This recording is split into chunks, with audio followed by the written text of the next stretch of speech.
Thank you.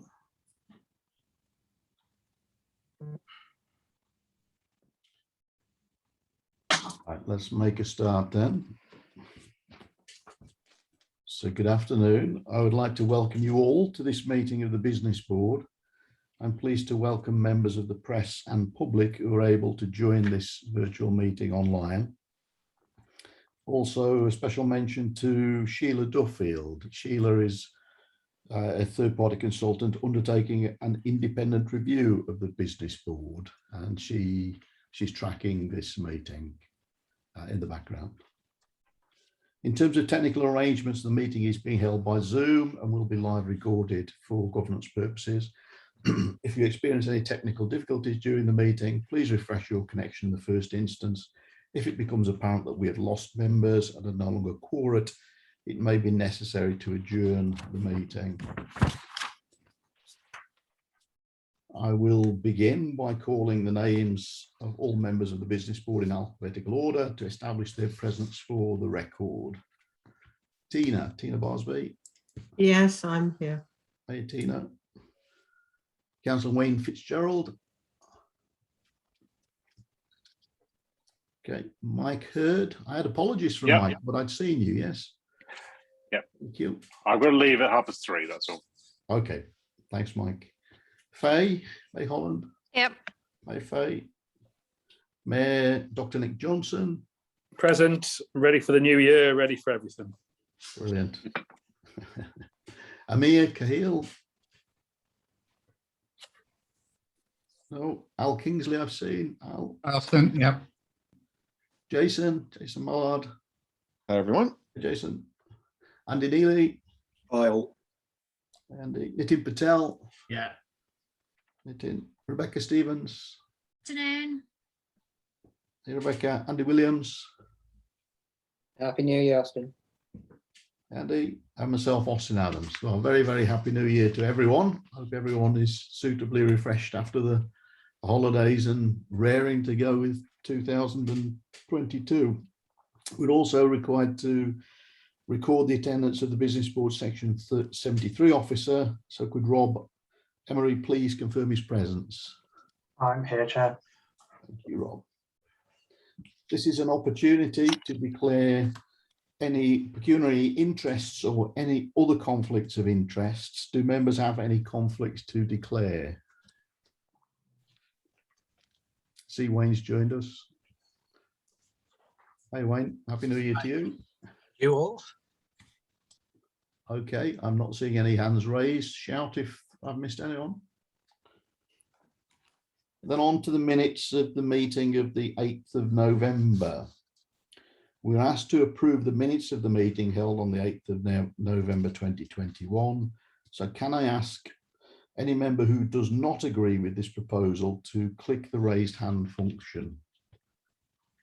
Everyone happy with the minutes? I see no objections. I noted in the back of the minutes is the action log. It was very pleasing to see for the second meeting that all of the actions that arose from the meeting had been closed down during the last month or so. Thank you for that.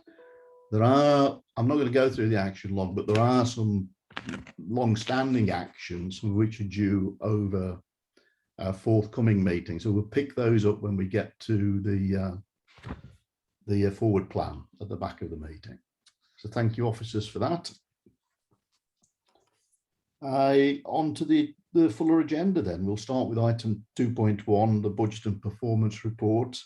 I believe Vanessa's going to present that for us. Vanessa. Yes, thank you, Chair. Good afternoon and Happy New Year to everybody. It seems a bit late in the day to say it, but we'll start off that way. Normal report to be presented in that I will be asking the board to note the financial position relating to the revenue and capital funding skills lines within the Business and Skills Directorate for the current financial year. If I proceed through the report, which I'm sure you all have, if I begin with the revenue income, there is an update to that table since we've written the report, and that is that we have received the final tranche of the LEP core funding, which obviously we were aware was in abeyance for a little while, but it has actually come into the accounts just prior to Christmas. So it is good news. So we have received that full amount for the year. There's very little to report on the income in that, other than that the enterprise zone receipts figures are tend to come in towards the back end of the financial year. So we are anticipating the funding to come through in the next couple of months, which is the reason that there's nothing earlier in the year. And the other main income areas that are on the report are for the ERDF and ESF growth services grant, which are all in relation to the growth company transactions, and they again are all claimed in arrears. We have started to see funding come in for the ESF project, which is good news, and then the rest of it will start to follow through slowly. If I move on to the revenue expenditure lines, again, there's a full table documenting everything that's in there at this moment in time. There are a couple of small areas to mention where there are discrepancies, and that I drew to your attention. The main one being the Growth Co services, where there has been very, very little expenditure so far this year, which is in relation to the fact that we are still awaiting legal documentation for the grant funding agreements to be drawn up between the CPCA and Growth Co. Until these documents are drawn up, we are unable to invoice anything to the CPCA from Growth Co, which is hence showing that there is no expenditure. We are pushing these figures through at the moment, because without this, we could be in danger of hitting the year-end figure without actually having made any claims, and then we could have further impacts knocked on with the likes of BEIS and some of the external agencies for the funding. There's a slight discrepancy in item C, where I refer to the local growth fund costs, which is forecasting an underspend. It does ask you to see item 6 of this paper, which was actually withdrawn, item 6, so there is no further detail on that. Essentially, the local growth fund costs have are not going to match the forecast expenditure, as we had originally planned for some legal costs and various stuff like that relating to IMATE and Wisbeach access strategy, and those expenditure items are now going to occur. And we are looking to reprofile that budget, but that will probably come back to you in March now. Other than that, there's nothing major to report on the revenue expenditure. As we requested at previous board meetings, you wanted details of the Energy Hub and the Market Towns, which I have included in the paper. For your information, both the Market Towns and the Energy Hub programmes will be going to the CA board in January later this month, and both will be having major reprofiling done to their budgets. The Market Towns has been moving around due to the fact that programmes were delayed due to the onset, and the CA board will be asked permission to reprofile those across into 22-23. The Energy Hub, particularly around the LAD2 programme, has had a number of concerns, and there are a lot of discussions going on with BEIS at the moment. I can't discuss everything ahead of the CA board paper. I'm sure there are potentially Rob Emery can enlighten us, or potentially Alan if there are further questions the board want. I'm not actually sure what I'm at liberty to discuss on that at the moment ahead of publication. But we will be going to the CA board to discuss everything and to ask for approval for changes in budget, income and expenditure. Before I move on to capital, are there any questions on the revenue? I think. I see Andy's hand raised. Yeah, Vanessa, it's just a question about the delay. What's causing the delay in the legal agreements with Growth Co? Some of it has been resource. Some of it has been, we didn't get the final ratification of documentation from the CA board until September, which then meant certain documents couldn't be begun until that happened. I think that's all I'm going to say at this moment in time. Okay, but have you got the right things in place now to make it happen expeditiously? I'm not sure. I can see John has his hand up, so I'm probably going to defer to him for that one. Yeah, John, can you get us comfortable with the fact that there's a plan and this is going to happen? Yeah. Or not? This and similar company secretarial and legal issues around all of our subsidiaries have been occurring over the last 6 months or so. I think we've agreed with our legal colleagues that it's a factor that local government's not really set up to do company secretarial and corporate work quite as well.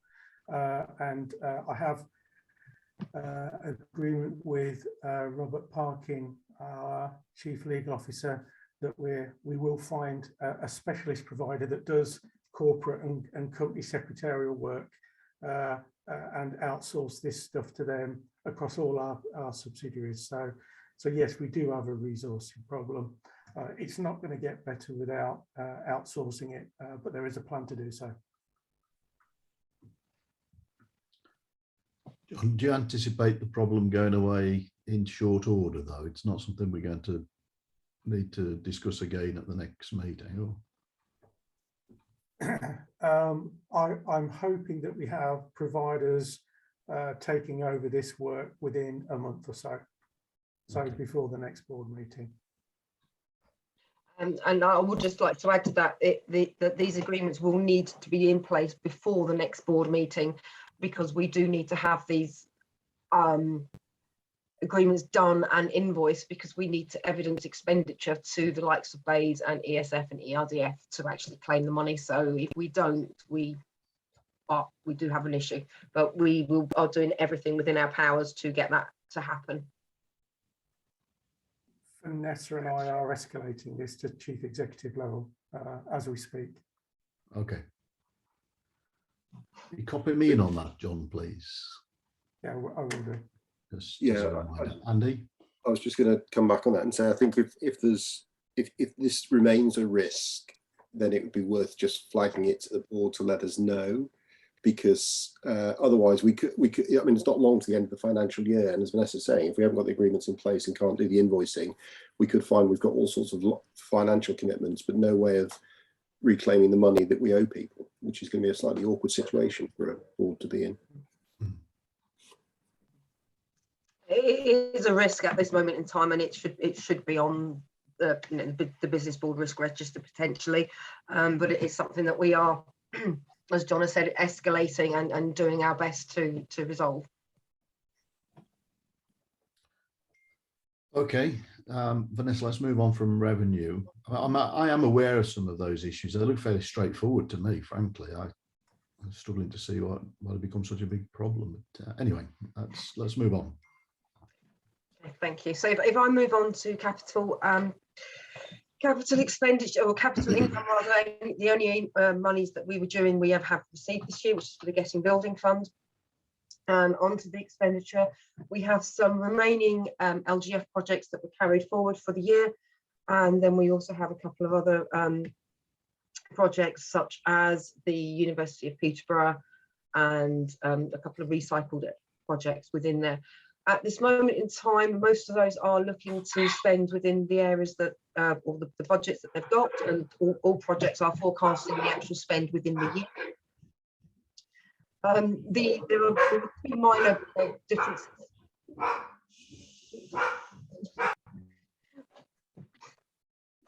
Sorry, so there are two minor differences which I've highlighted with Eastern Agritech and Start Code on. And we're currently working on with both those projects at this moment, but we have nothing major to report on capital expenditure. Again, similar to the revenue, it's the green homes and the market towns that we're reporting on, and again those are still forming part of that same CA board paper later on this month. So before I proceed on to recycle funds, I see Andy's got a question. Yeah, so I mean, it was, and you may say you can't say more before the CA board, Vanessa, but I was just conscious on page 26, table 7, on Green Home Capital Grants, we are underspent by 25 million, and there's a note that says that it's likely that approximately 22 million is going to need to go back to BAYS. It'd be helpful to understand what's happened there. John, do you want to jump in before me, or do you want me to answer? You're on Unmute, mute, John.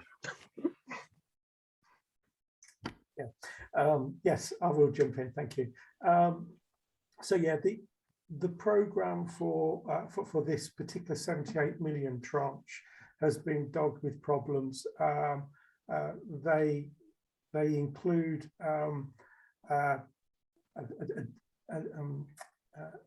disincentive for the supply chain to actually engage with our program, because the cost for fitting the retrofit insulation, particularly to homes, is capped at a level that is just slightly below what it actually costs you commercially to fit it to homes. We've also had problems with the government program, in that a number of the big managing agents that tend to be the big energy companies have pulled out of the program because they can't make enough money on it.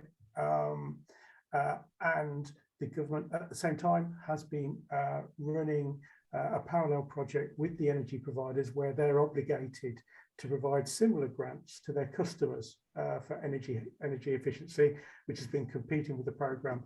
The culmination of all this is for the government to actually reach out to all the energy hubs and say, why don't we just stop this program?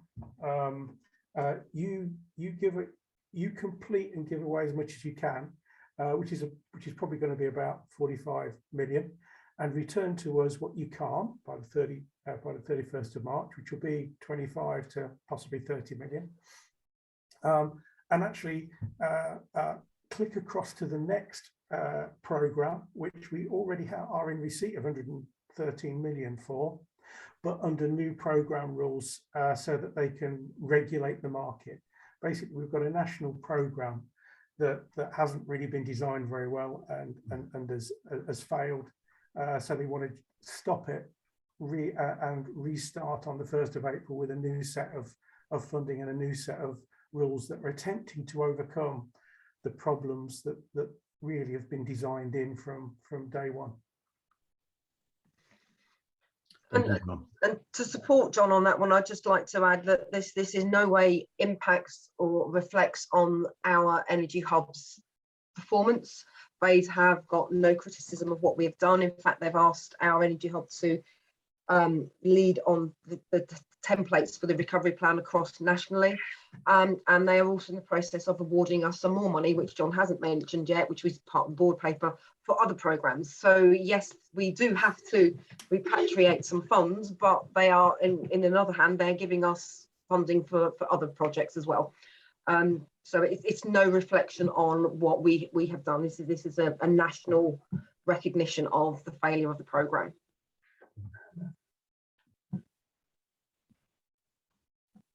See Al's hand raised. Do you have a question, Al? Just on that point, I think it's really helpful to understand the context. I wondered whether the team had any kind of comparators in terms of, is there similar repatriation from energy hubs across the country, so we can be sure it's the structure of the program as opposed to any of the suppliers that we're using? John? I can answer that. Yes, they're about the same, if not us being a little bit more effective than most. The exceptions are two particular MCAs who actually, which shouldn't have happened really, who undercut all the tendering programs with the managing agencies. So they actually gave them higher rates, which meant that a lot of the managing agents went to those MCAs and away from the other MCAs. Of course, what should have happened is they should have regulated the procurement, so everyone was working on the same level playing field. But with the exception of two MCAs, we're sort of the number 3 in terms of performance. Yeah, so it's a widespread, pretty even problem. Thank you, John. Vanessa. Thank you. So if I move on to John, you still have your hand up, Joe? So I didn't want to move on without. If I move forward to the recycled revenue funds that we've talked about previously, as mentioned in the paper, there is no change to the last business board. We are still awaiting further details and confirmation from Wisbeach and IMET is due to be completed this month, with funding potentially coming in at potentially the end of this month, maybe February. So hopefully I'll be able to update you further on that. There has been further communication today with regards to Wisbech access strategy, and we're just waiting confirmation from both the CPCA and the CCC project managers to confirm that they're happy with the final amount. And once that's done, then the CPCA is in a position to issue an invoice to CCC for repatriation of that funding to us. That should be done prior to year end, so fingers crossed we'll have everything through in that period of time. And then we are just currently awaiting the finalisation of the OneCam accounts, which have been presented, and they've had their final few board meetings, and that there should be some funding being returned to the business board from there as well. The last area is the enterprise zones, and again, there's very little to change on that since the last board meeting. So I have nothing further to add to this. So I don't know if anyone has any questions on those last two items. Be good to get those funds repatriated, so we don't have to have this conversation over again at the next meeting. Yeah, exactly. And I do wish to write something different in the paper rather than saying this has not changed since the last board meeting. Yes, would be good. All right, thanks, Vanessa. I see Mike's hand raised. Yeah, I was just asking about the enterprise zones, if there'd been any update in terms of what the enterprise zones would be able to offer after the sort of current sort of rates and tax advantages have now passed. Is there anything sort of new to be offered on that?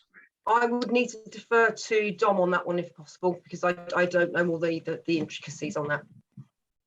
Thank you, Vanessa. Hi, Mike. Happy New Year. Hi, just in response to your question, we do work regularly with our district authority leads who manage enterprise zones on behalf of the business board, and we regularly update projections in terms of business rate retained income, and that is profiled over a number of years. And myself and Vanessa do update that, like I said, quite regularly in conversation with our partners. And that's just to keep on top and to have an indication of what we expected to receive going forwards, and the budget that we have obviously set. Thank you. Thank you, John. I don't see any other hands raised. Vanessa, thank you for the update. As this recommendation is just to note, can we all agree that this has been noted, particularly with regard to the issue over the growth documentation that needs to be resolved? Please. Thank you. Moving on to item 2.2, the Strategic Funds Management Review. Steve Clark. I haven't seen Steve. Is Steve around?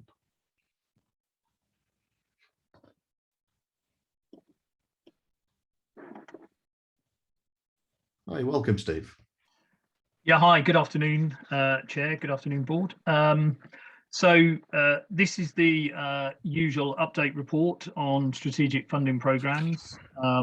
This report covers the period to the 1st of December. And also includes recommendation on the process for investing the business board recycle funds. Programme spending across the current 4 streams of funding.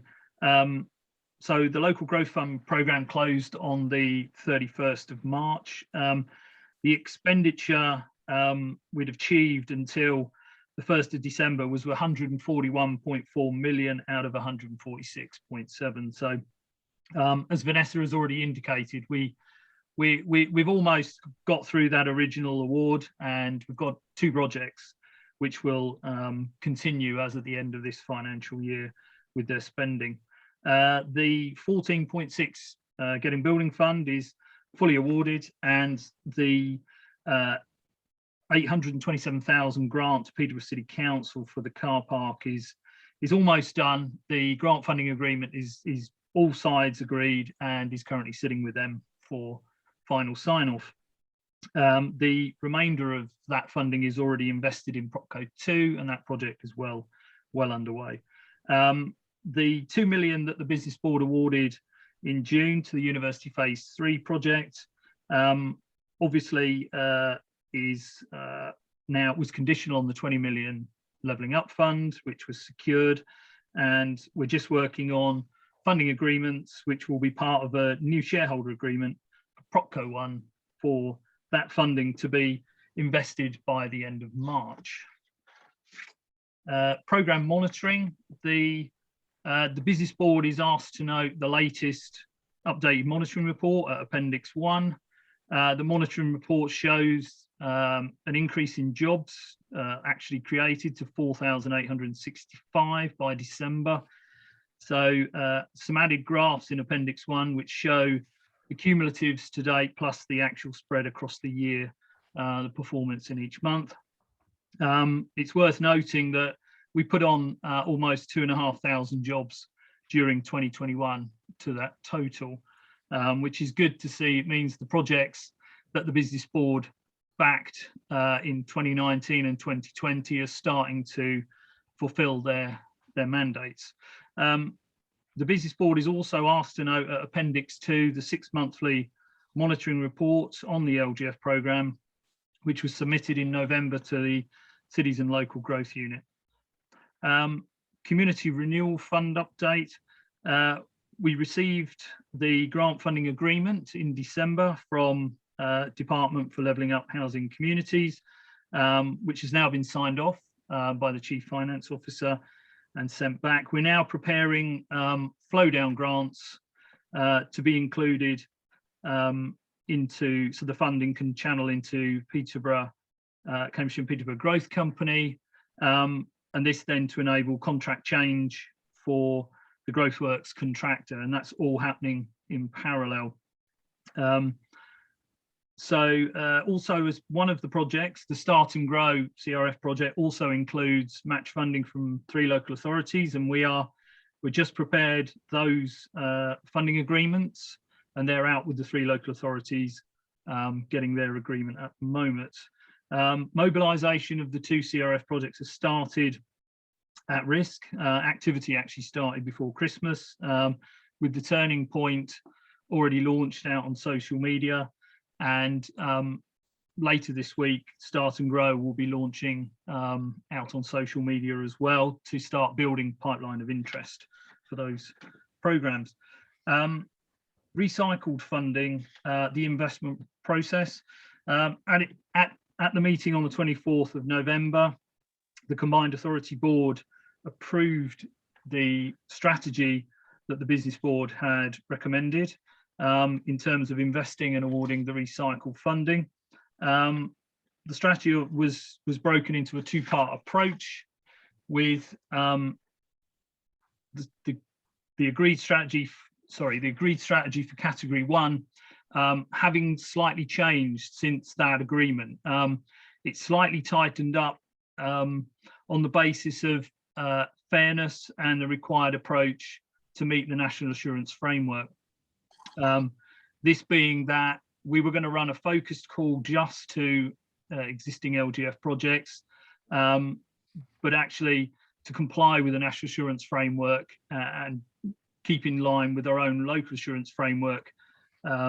It's been proposed and agreed with legal that we should also make the call available to an open call, and so it's available to anybody who wants to apply, but obviously we will be inviting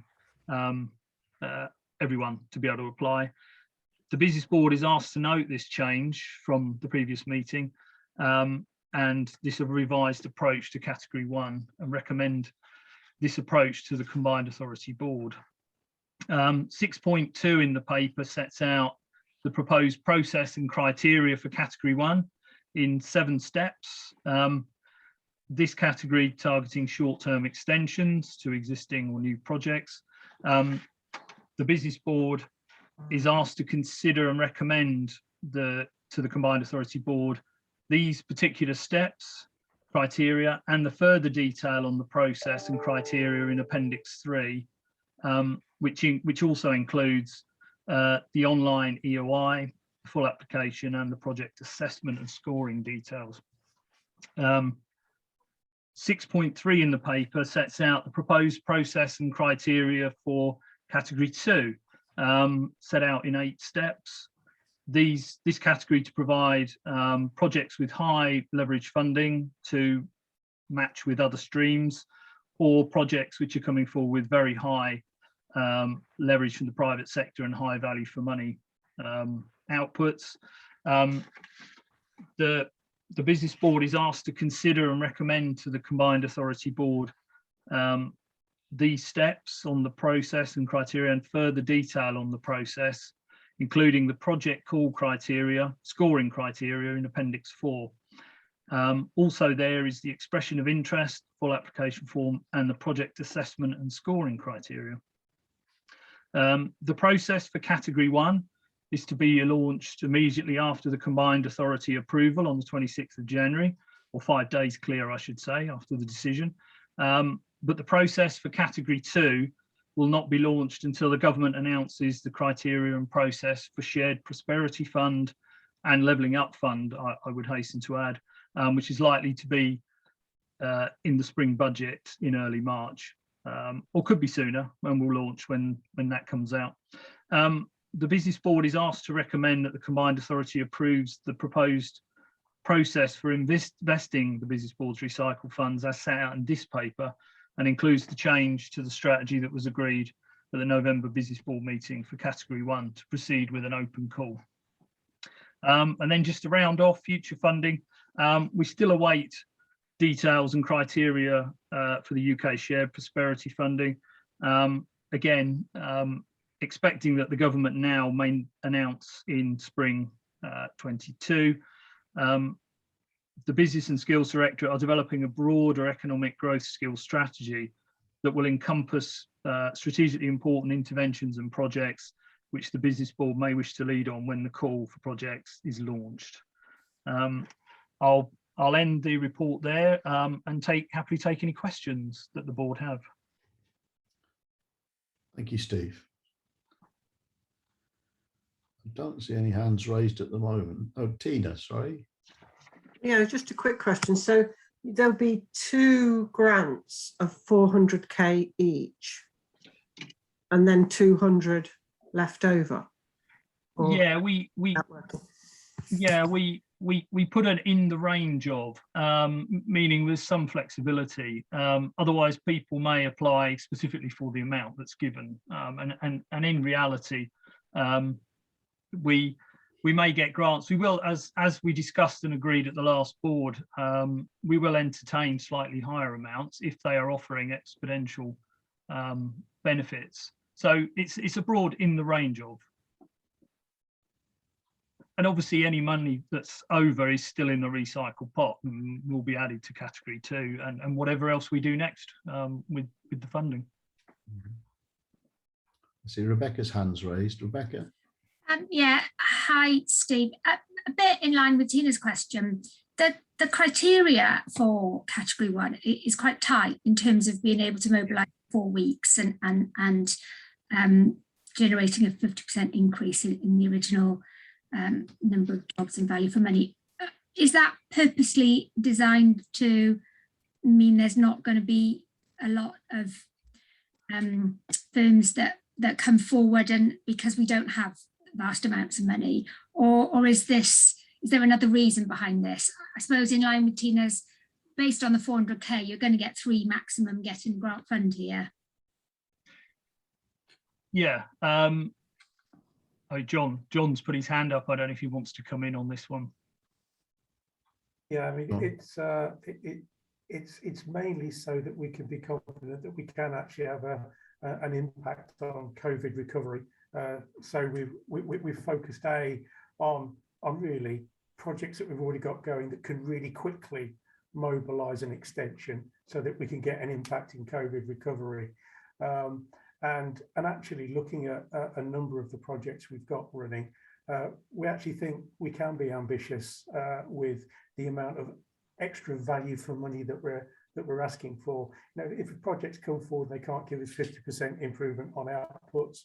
I'm sure we'll consider them, but that there is definitely potential out there for that sort of level of ambition and value for money. So we'll at least ask for it. Thanks. Thank you, John. Nick? Yeah, thanks for coming in. Obviously, new sort of kind of for me, and obviously would acknowledge there's stuff that was started, particularly around COVID recovery, that was up and running and had applied for support from the Combined Authority long before I arrived in May. I'm intrigued if we're actually going to be offering up further grants, both through the Category 1 or Category 2. How does this process work in the context of a Combined Authority, which has a very different strategic growth agenda now, as kind of exemplified by what we've put out there in terms of moving away from the, yes, we need to be doubling GVA, but we also need to be clear that we're taking a much more enhanced concern around with regard to the Independent Climate Commission review and also issues around public health and that bigger picture, which obviously I've spent a lot of time trying to kind of understand and helpfully articulate. How is, rather than sort of going back to people we've already given money to and saying, yes, keep doing what you can, are we also going to be offering this up, but also saying, how are you adjusting to where we want you to go going forward? And how would we advertise that? Is it, I mean, can I just add to that? Is it, I mean, my take on this is that the process and the applications are government mandated.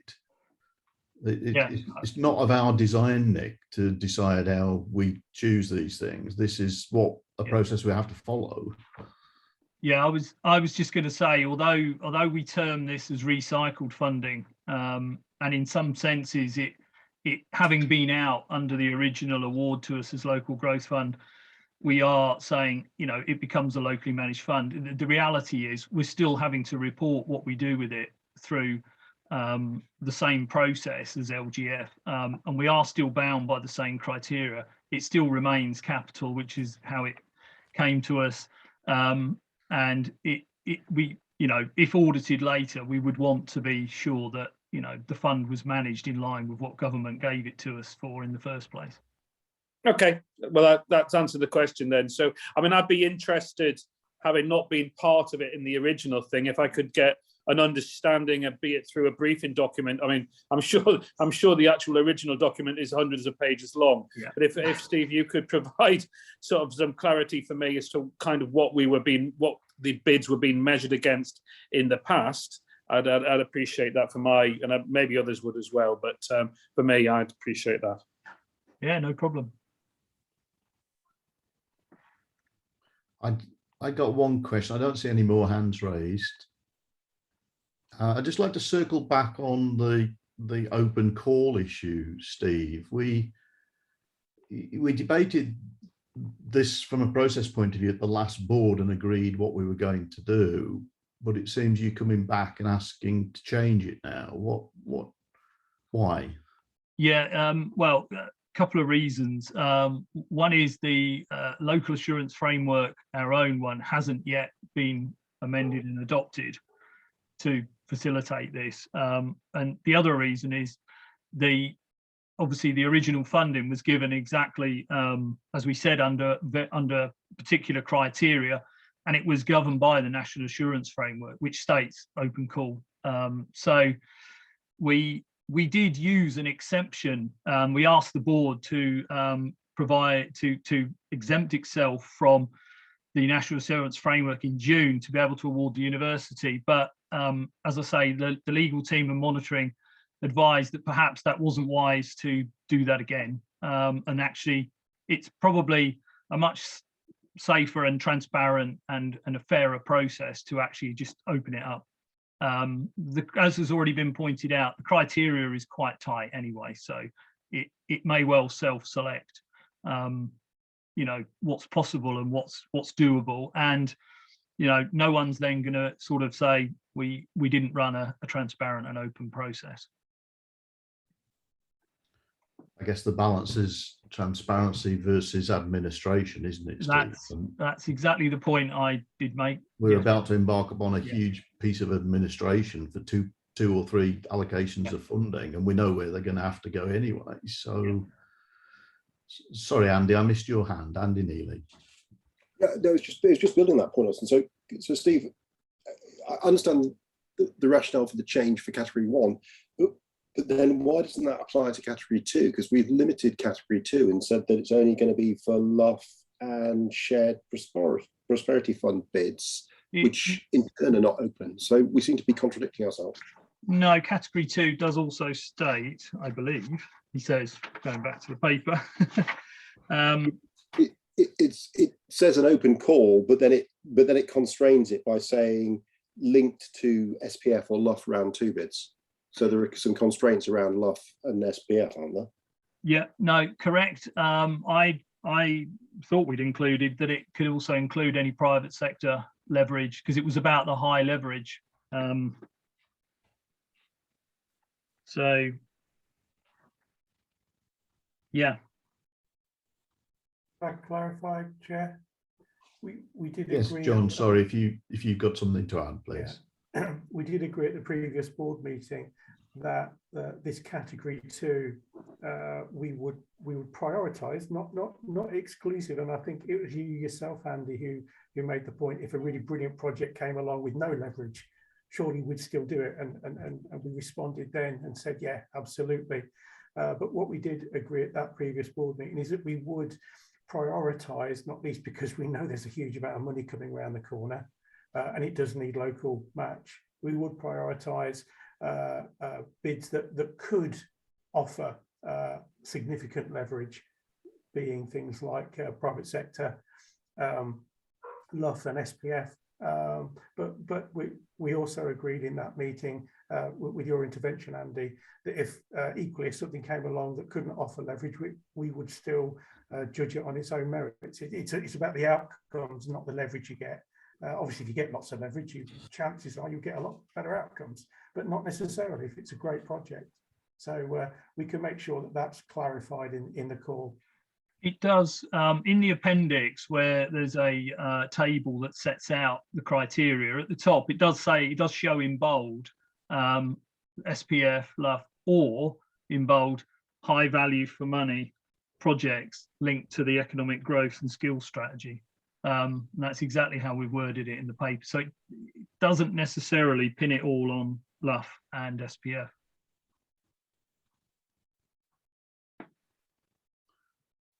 Thank you, John.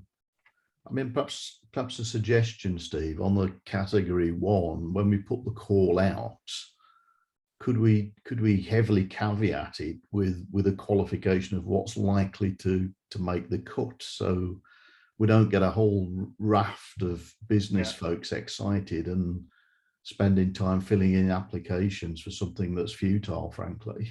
Yeah, no, will do. Yeah. Please. John, your hand's still raised. Did you want to come back? Yeah, just to follow that point up, Chair. And of course, as well as having that clear in the call, Steve and his team will make sure we get early engagement on the phone with bidders to manage their expectations, so that we don't, exactly what you said, we don't raise expectations among a large population of bidders that are going to get frustrated.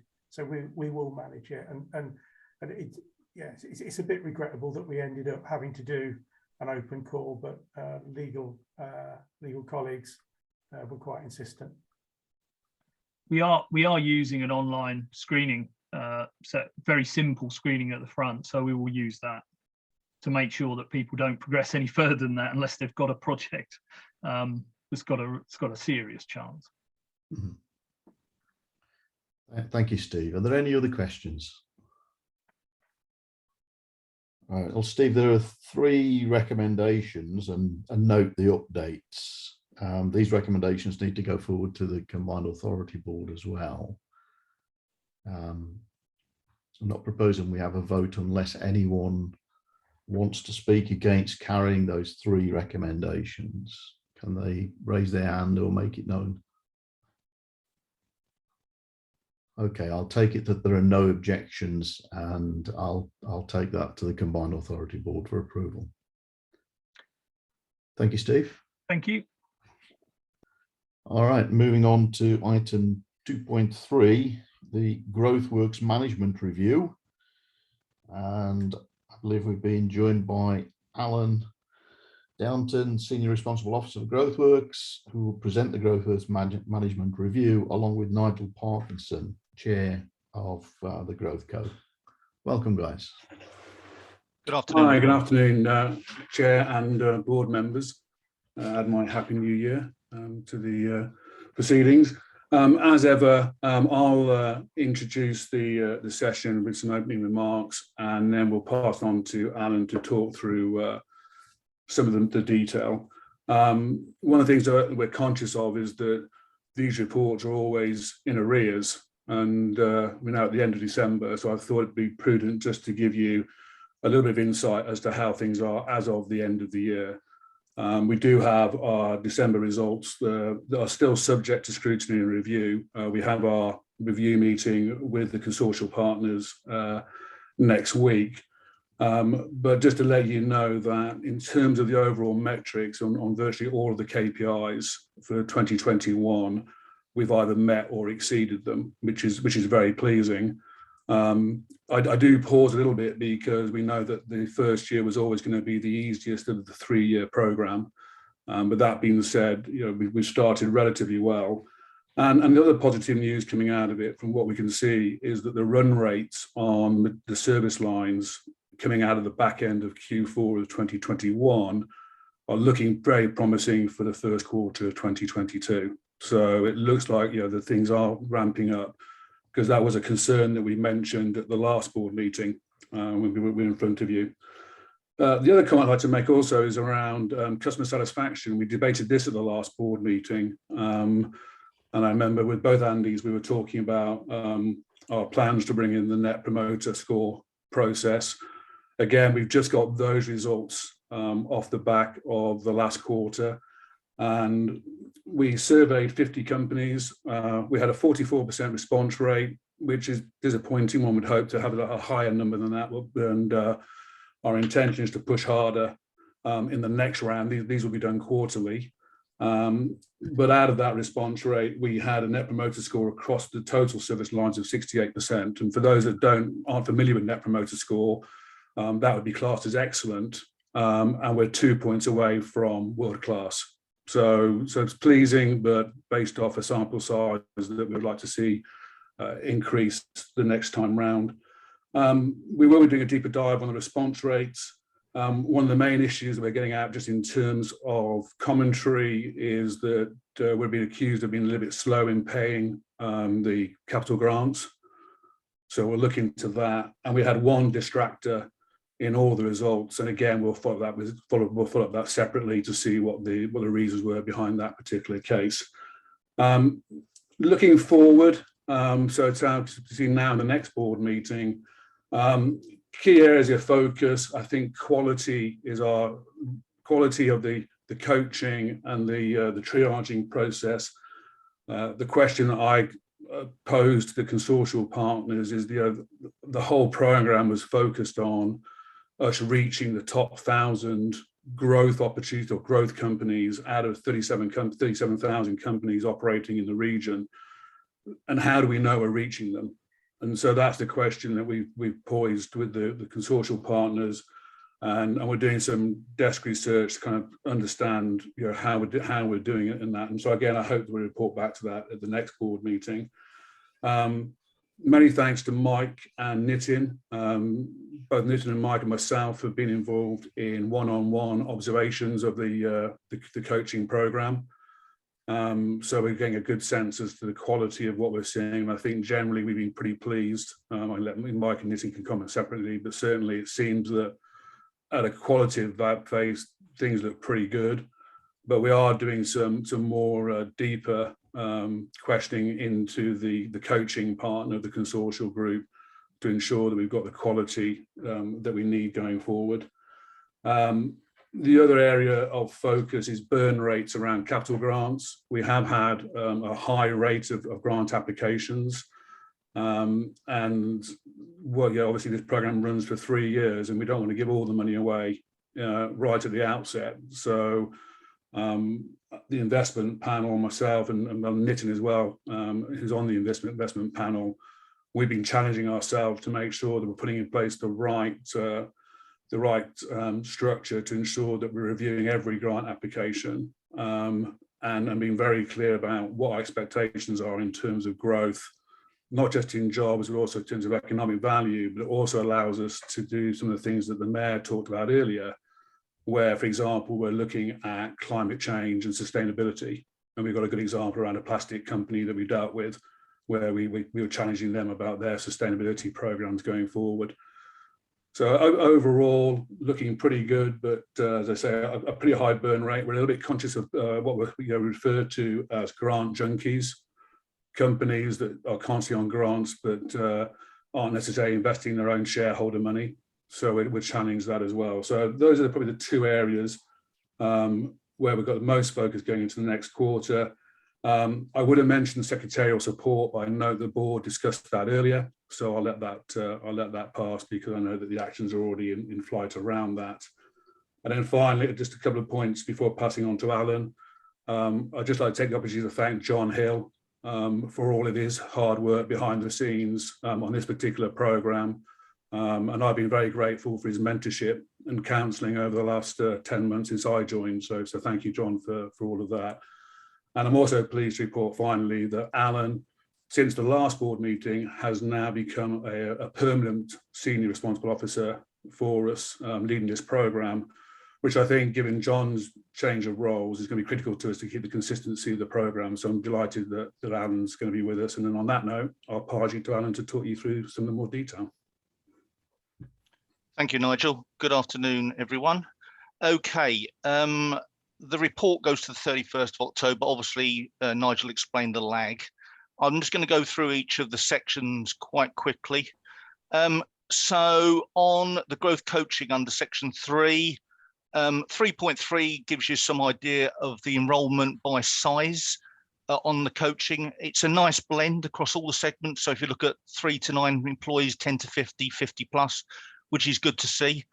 3.4 lists the high-level challenges that these companies are facing. And interestingly, 3.5 gives you a breakdown of the sector. So we're not, as you know, sector agnostic, but the top 3 sectors that are engaging in coaching is manufacturing, there's digital tech and computer services, and then there's professional and business services.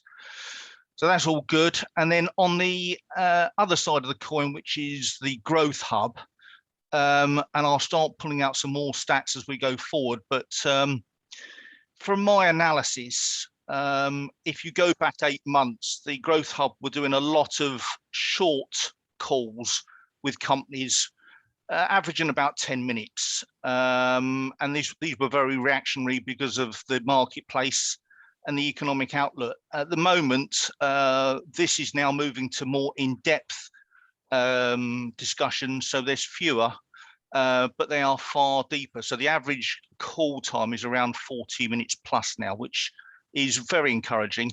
And also the Growth Hub have got a chance now to meet face-to-face and do meetings with businesses via Teams and Zoom. So that's working to great advantage. So there's a lot of good stuff coming out of the Growth Hub, and we'll hopefully build on that going forward. Section 4 is about the inward investment. There was an AI supply chain event on the 8th of December. We had 30 overall applicants, 10 pitched.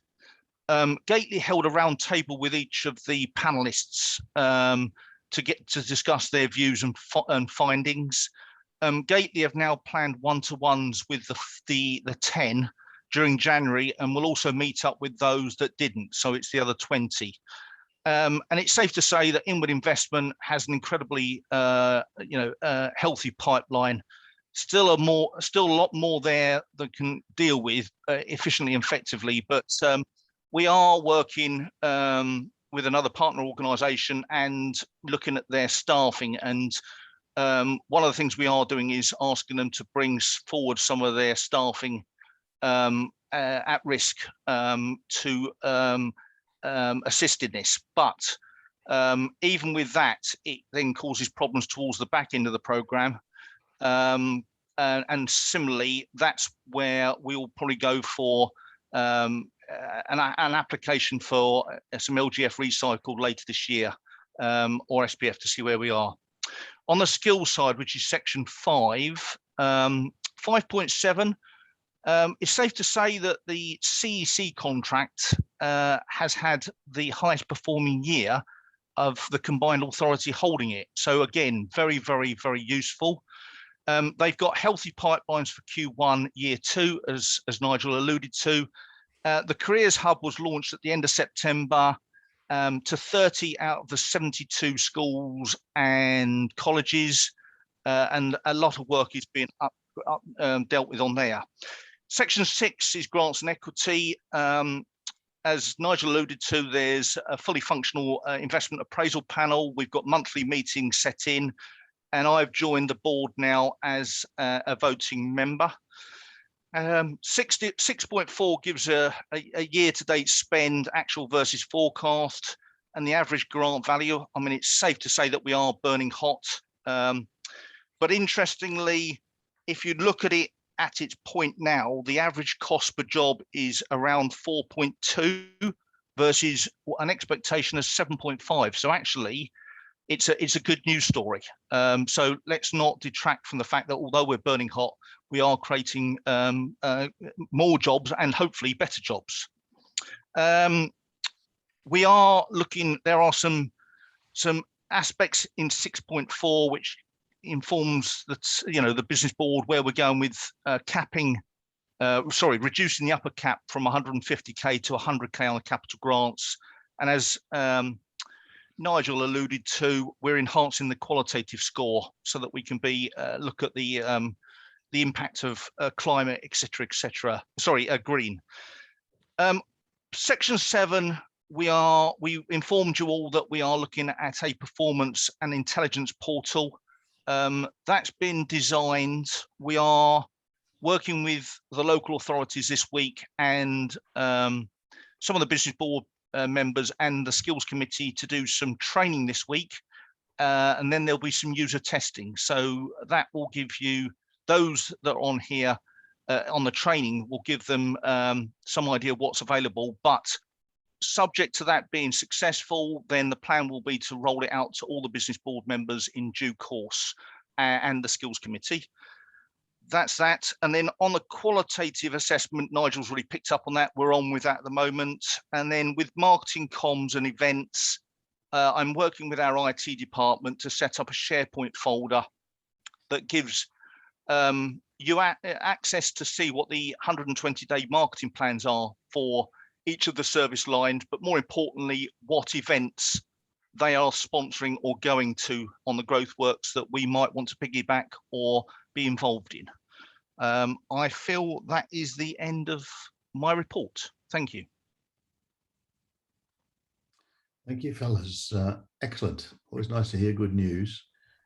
I see Rebecca's hand held. Rebecca? Yes, thanks, Austin, and thanks, Nigel and Alan. Really good news to hear, and I'm really, really pleased to hear that at the end of the year, all the metrics have been delivered. My question I actually raised, or it's a plea, I think, probably rather than a question, and I raised it last time. I find the arrows in your reports really misleading.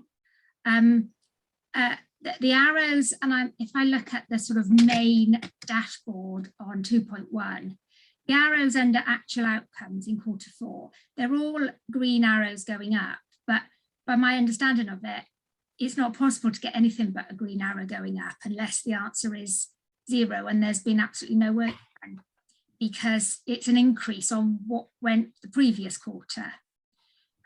Similarly, it would be helpful to be able to differentiate between the different lines. So, for example, inward investment has obviously massively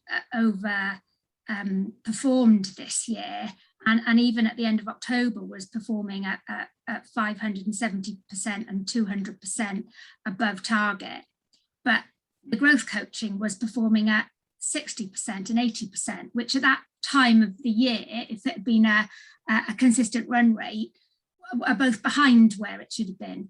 And I think the information is there, but at first glance, that looks like everything is is increasing and green, and it doesn't feel quite right. And I don't know if you had any comment on that.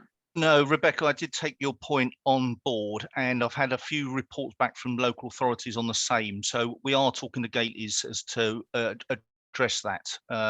And I'm meeting with the PMO tomorrow and next week on the pack in general, but I'll raise this again. I think that would be really helpful, Alan. I think it would help us as board members to direct our questions as well around specific areas. Noted, and thank you very much. And sorry I haven't addressed that earlier.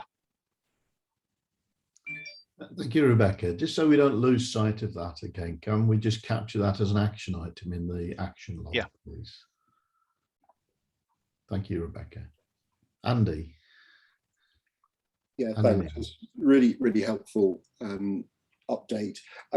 One of the things that would be good, we talked about the qualitative assessment last time, I think is also thinking through the course of next year about how we evaluate some of the outcomes of this work. So a lot of the numbers in the dashboard that Rebecca was just talking about are effectively numbers of things started. You know, it's numbers of companies that have started on coaching, or number of grants that have been awarded, etc.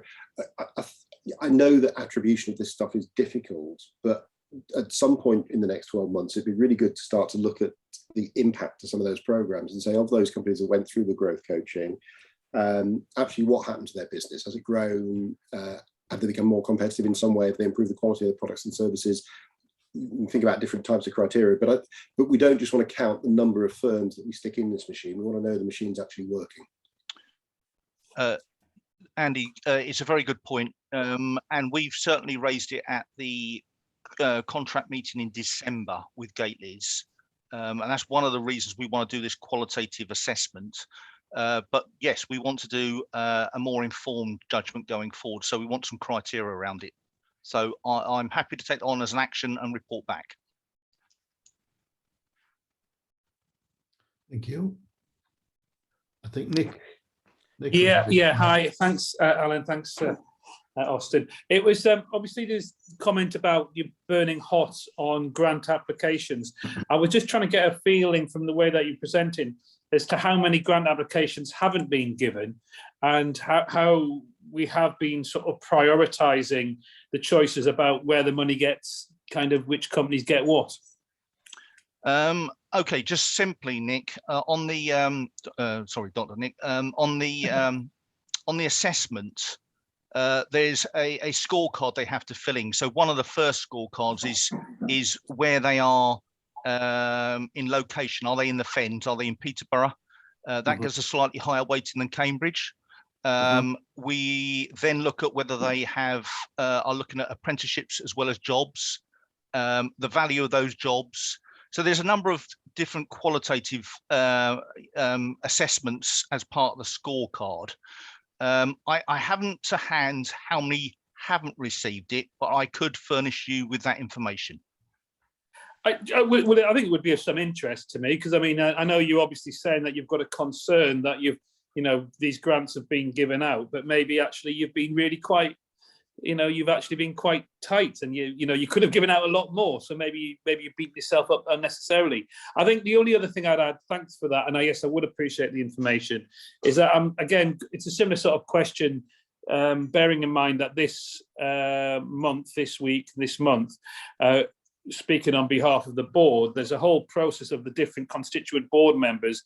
We're looking at our sort of prioritization of how we're spending sort of the devolved funds, be they on adult education budgets, transport, or indeed a broader range.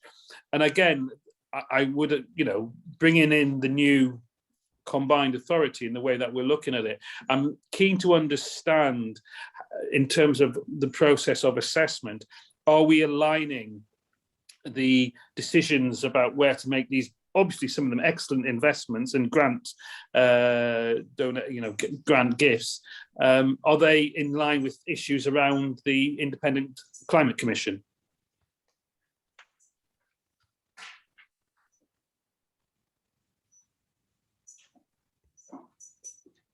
Alan, was you going to? I stunned you into silence there.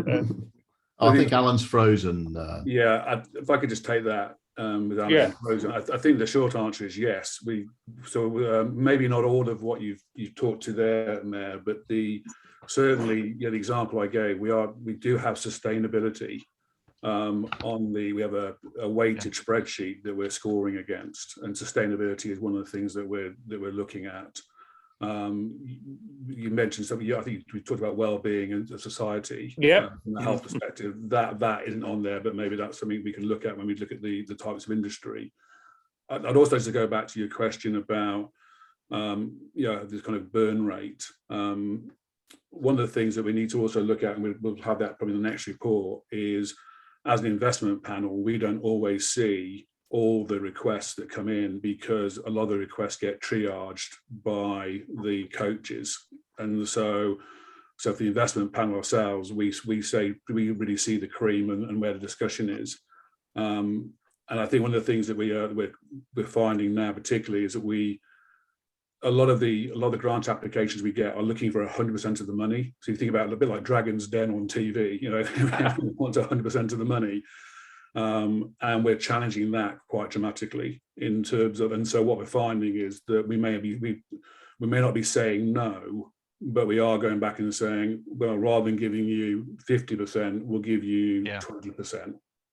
And so we're getting to a bit of a dialogue around those, and so we'd have to map that into reporting as well, because we don't, it's a bit of a circular discussion, but we'll definitely get the information to you in terms of the sort of the shape and feel that we're getting. Yeah, and look, I mean, I obviously appreciate that you've with the Growth Hub and Growth Works, they all sat down with me when I kind of first came into the role, and I'm sure a lot of this has been explained to me once, but I'd actually, with Alan and yourself, maybe appreciate another opportunity to sit down again and go through the process, because in truth, I understand it a bit better now, rather than kind of when I was sort of being inundated. Now, that's me again on a personal level, but it's interesting that I feel more willing to kind of challenge about this investment panel, and it does give me a certain degree of concern that I'm reassured that you're talking about the sustainability. Why wouldn't you? I think actually many a conversation I've had with Austin is about, look, there's so much potential opportunity with the green economy, and it's arguably what I would like to be turbocharging. And I would say you will have your scoring mechanism, but I would argue maybe I would even do weighting if it's actually challenging, dealing with the issue of climate challenge. That to me is an absolute priority, and it's no secret that I also think that the sense of well-being which it could give to both the local area in terms of both the physical and mental health well-being, companies that are going out there and hopefully selling something, be it in a post-COVID recovery as well, then I would be really keen to understand the weighting and how you as a independent investment panel look at things. Because for me, we are a slightly different, or maybe significantly different, combined authority board with a sense of different purpose going forward. And I'd like to think that's been aligned in terms of not just the business board, but also the work that, is kind of coming to yourselves. Yeah, we could definitely share that with you. And I'd make the point that that's also evolving for us as we've gone through the last few rounds. We've added to the weighting, so we'd welcome your input on that as well. I mean, others may want to add as well. It's not just me, I have to say. Yeah. So just to that point, Nick, this is a program that is contracted out and was approved by the business board, and the contracts are drafted and the provider is in place, and all the clawbacks and consequences and liabilities are tagged back to their performance here. So we might be able to tweak a little bit around the edges, but a fundamental rethink of the scoring system is something that we'd have to go away, and someone would have to work up a detailed and revised proposal and understand all the consequences of changing it and bring it back to this board. Absolutely, Austin. But it was, look, I've been very much welcomed by the business board as a new board member, and it's just something I would welcome the opportunity to open it up, maybe. And it's not just about me. Maybe as new board members come along, they may want to think. But thank you for clarification. It's appreciated. Sorry, just to add to what Nigel has said, I mean, we have done a lot of the stuff that we can take from the feedback we're getting across the board in terms of sustainability and those things. But then, in terms of Andy's question originally about getting the right companies with the right performance, that's also been the criteria. So as we've developed, I think, quite a significant change in terms of our thought, but not necessarily in the end result of what we're looking for, which is sort of changing some of the companies we would have looked at and the sort of grants we're giving. So, I think we'll be in a good position to give you some feedback on what we have achieved compared to what we wanted to achieve. Excellent. I appreciate it, Nitin. Thank you. Thank you, Nitin. I see Jason's been waiting patiently for a while. Jason. Thanks, Austin. I've been really enjoying the conversation. So just one quick point and a question. So my point is I've spoken to a couple of different stakeholders in the support community as I'm running, an accelerator supporting young companies. And there still seems to be a little bit of uncertainty around where GrowthWorks fits in versus some of the other programs and other mechanisms of support in the region. So it might just be something to note that as we continue to rev and hit these beautiful numbers and overachieve as you continue to do, I know you have ongoing conversations with some of the stakeholders, but it might be worth synthesizing those discussions into some kind of, I don't know if it's a document or highlighting further on the website to really make it very clear about what GrowthWorks is, how it fits into the community, and whether it's a standalone, if it's complementary, if you're working with some of their local partners, whether it be the TTO, Cambridge Enterprise, I think you've met with recently, accelerator programs, et cetera. Just something to be aware of, that we're all here. And I've been lucky as a board member to be able to support some of GrowthWorks initiatives, but I know there are many more people out there who would like to do so, but they're not really quite sure where they might fit in. So just something to keep in mind. I'm sure it's already on your radar. And my question was actually about 4.7, where you did flag this in your presentation about the significant risk that you may need additional resources to handle the international investment services piece and maybe even other work. And I was just curious if you could expand on that a little bit further. What additional resources do you need, do you have available at your disposal? And is there any risk in you being able to continue to grow the program?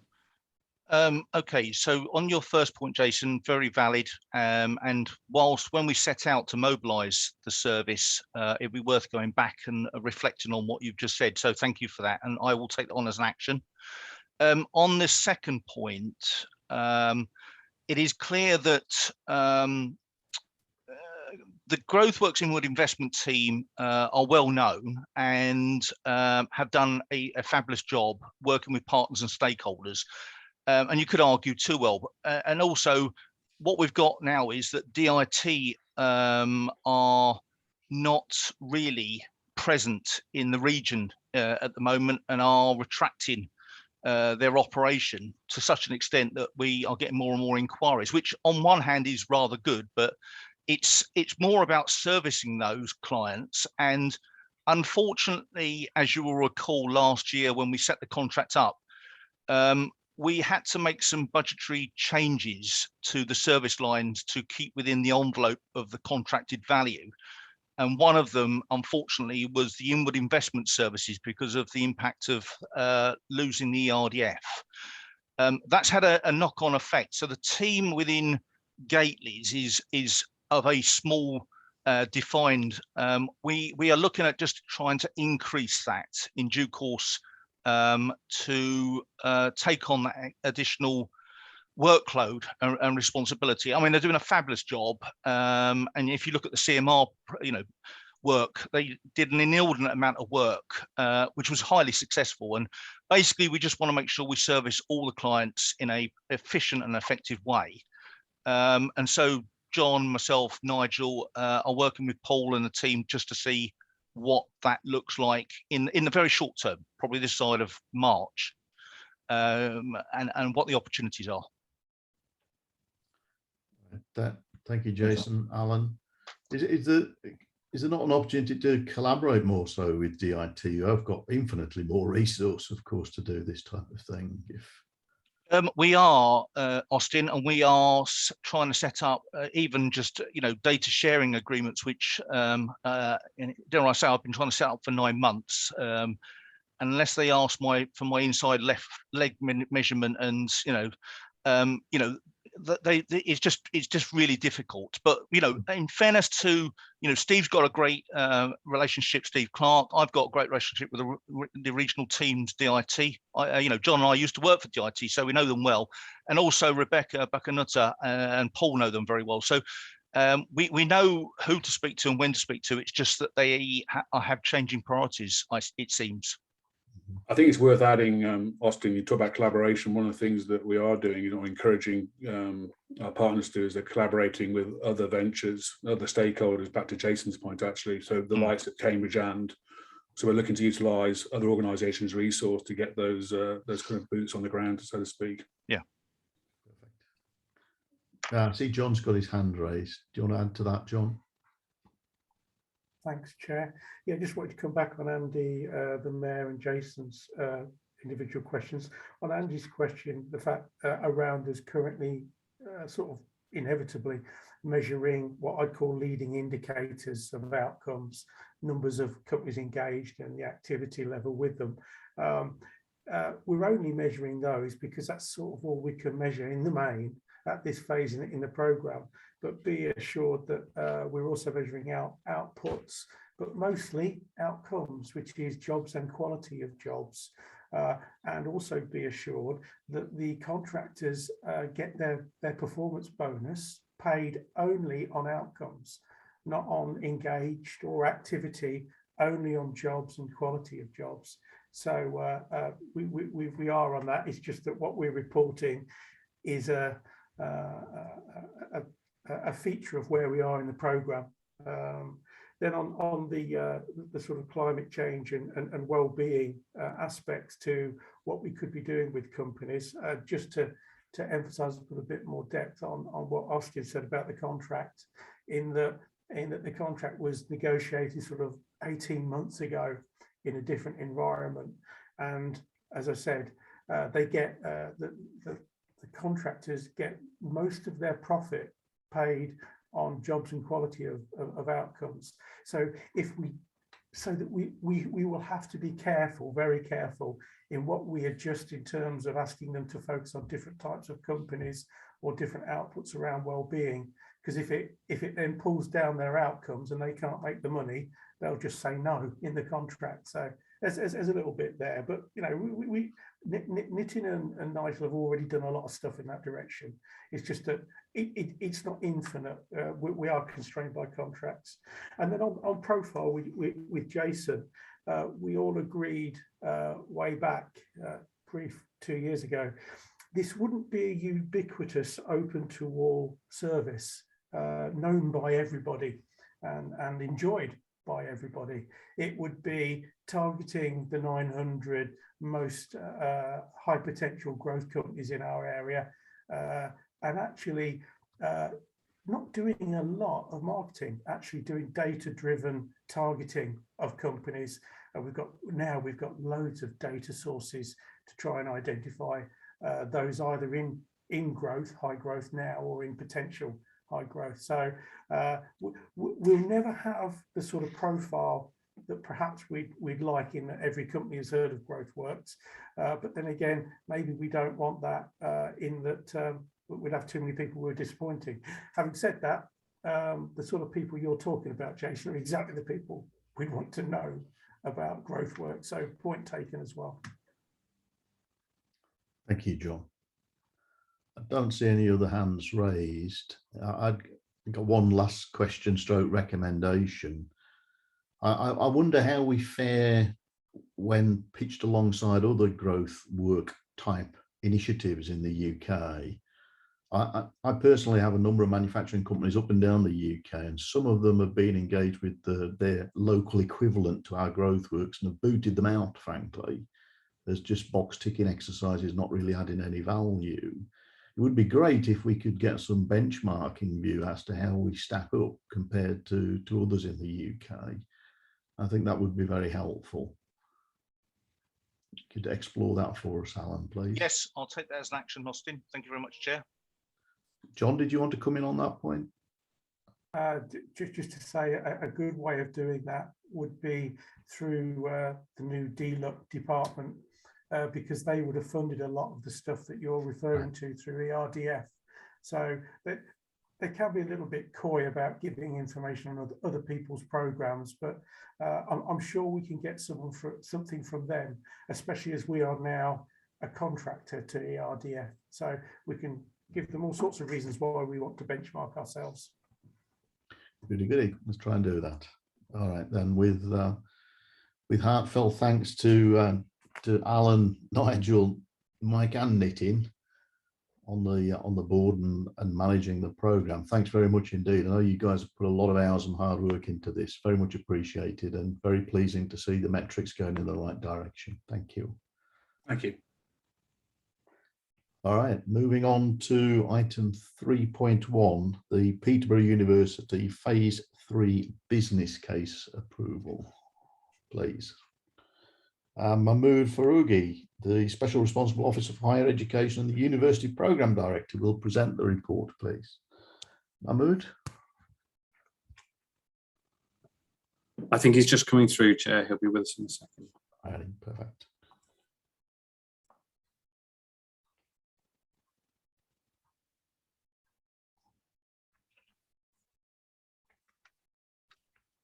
Good afternoon. Can everybody hear me? We can, yes. Thank you very much. Good afternoon. Sorry, I was being transferred from one group to another. Nice to see you all, and Happy New Year. The paper today is about Phase 3 and the business case that has been developed to give the vision of the Phase 3. So in a nutshell, the purpose of the paper that I've tabled to the business board is to provide a vision of the third phase of the university in the form of a business case. A copy of it is enclosed as Appendix 1. And also for the business board members to note the request we are putting to the Skills Committee for its recommendation to the Combined Authority for approval of a range of actions necessary to achieve the legal and contractual frameworks that we need to deliver the Phase 3. On that point, I'd like to give a very brief background to this request and this paper, if you don't mind. As you're aware, the whole university program is delivered through a phase approach. Phase 1 and Phase 2 of the program of the university is already being delivered. As all of you know, Phase 1 is due to open the first cohort of the students this September 2022. Phase 2, which is a research and incubator center, has already started on site, and we are working towards the completion by December this year. So Phase 3 is the natural next step of this program. The key features of Phase 3 is to increase the student numbers by another 1,700 to around 4,700.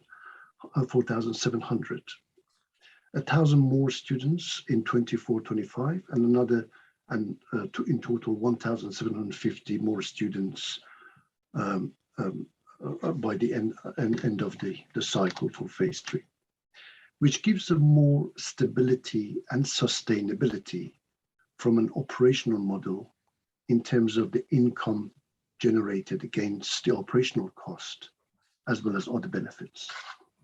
And Phase 3 will allow ARU expand its curriculum into a STEMS field and embed the university in Peterborough through the Living Lab and Cultural Quarter. This phrase Living Lab, I'd like to sort of clarify, is a public-facing, high-quality interactive center for Peterborough with public space for exhibition and events designed to stimulate and encourage engagement. The main aim of the university expansion, as you know, is to consolidate and build on the phases already approved in order to increase the skills level and also to increase high quality and high skilled employment opportunity. So in order to start delivering, we need to do some urgent work. Phase 3 works are mainly to do with adjustment to the PropCo legal arrangement. Please allow me to explain very briefly. Peterborough City Council has secured £20 million of funding from the Levelling Up Fund for Phase 3 of the university campus. almost 8 million of investment, match funding is investment, which you can see in the paragraph 3.1 for the full breakdown, has been secured from the other PropCo 1 shareholder partners, which is the CPCA in terms of the Recycle Growth Fund of £2 million and ARU with another £4 million. The project will be delivered through the already established joint venture vehicle, which is Peterborough Higher Education Limited, or PropCo 1. So this phase is due to be delivered in 2024. And this additional funding necessitates changes to the shareholder subscription. And this in turn will impact on the current CPCA position as the majority shareholder. The position, how it will be after the allocation of new shares, is described in the table 1 in the paper. The key terms, and for that reason, some amendments is to be collectively agreed with our partners, PCC and ARU. The key items such as the drag rights that CPCA would like to reserve have already been discussed at high level with Peterborough City Council and ARU officers, and mutually agreed position is tentatively been agreed. However, we need lawyers to start detailing this out.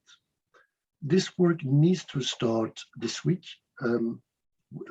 because we need to, in a collaborative way, terms in order for this work to be completed in February, so that we meet the timeline of the LOF funding. The LOF funding stipulation is that we need to spend and start the work by March 2022. So that's the critical date that we are working towards.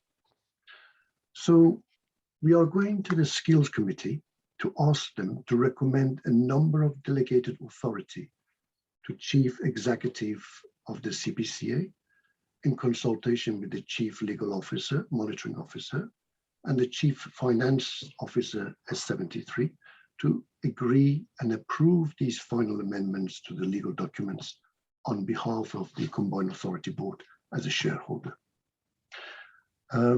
This was a brief outline of what the purpose of this document is, and I would like to sort of take a pause and answer any questions that you may have. Thank you.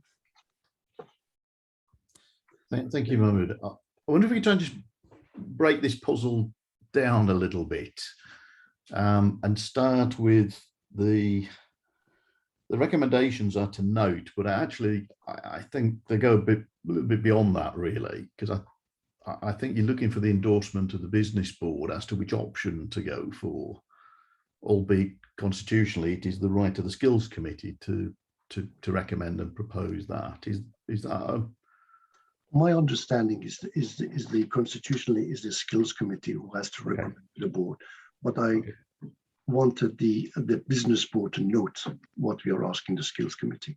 Yes. So let's just start with the business case itself. I mean, the business board has previously approved the concept of the phase 3 and the funding's allocated. So, I mean, are there any questions on the business case itself before we deal with the intricacies of the options around changing the shareholder agreements? Andy. Thanks.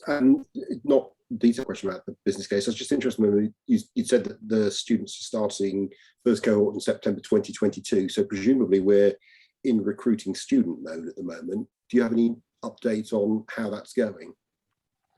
Yes, you're correct. We are starting. ARU is actually actively engaged in recruitment. There has been about 2 open days already happened, and we've the early indication is that we're already thinking about between 1,000 to 1,200 numbers, which are shown interest in enrollment.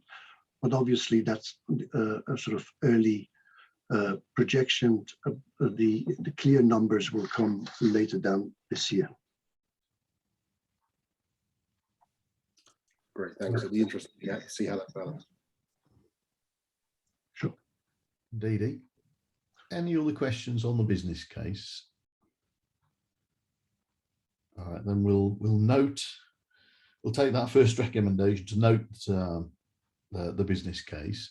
Let's go to recommendation B, which is to note that the Skills Committee will be asked to recommend to the Combined Authority Board the approval of a range of actions, which in my mind, the crux of this centres back around options A and B, and the officer's recommendation to go with option A. Can I take it from that you're looking for the business board's endorsement here, or comments? Bit of both, if I'm honest. Okay. If you're sorry.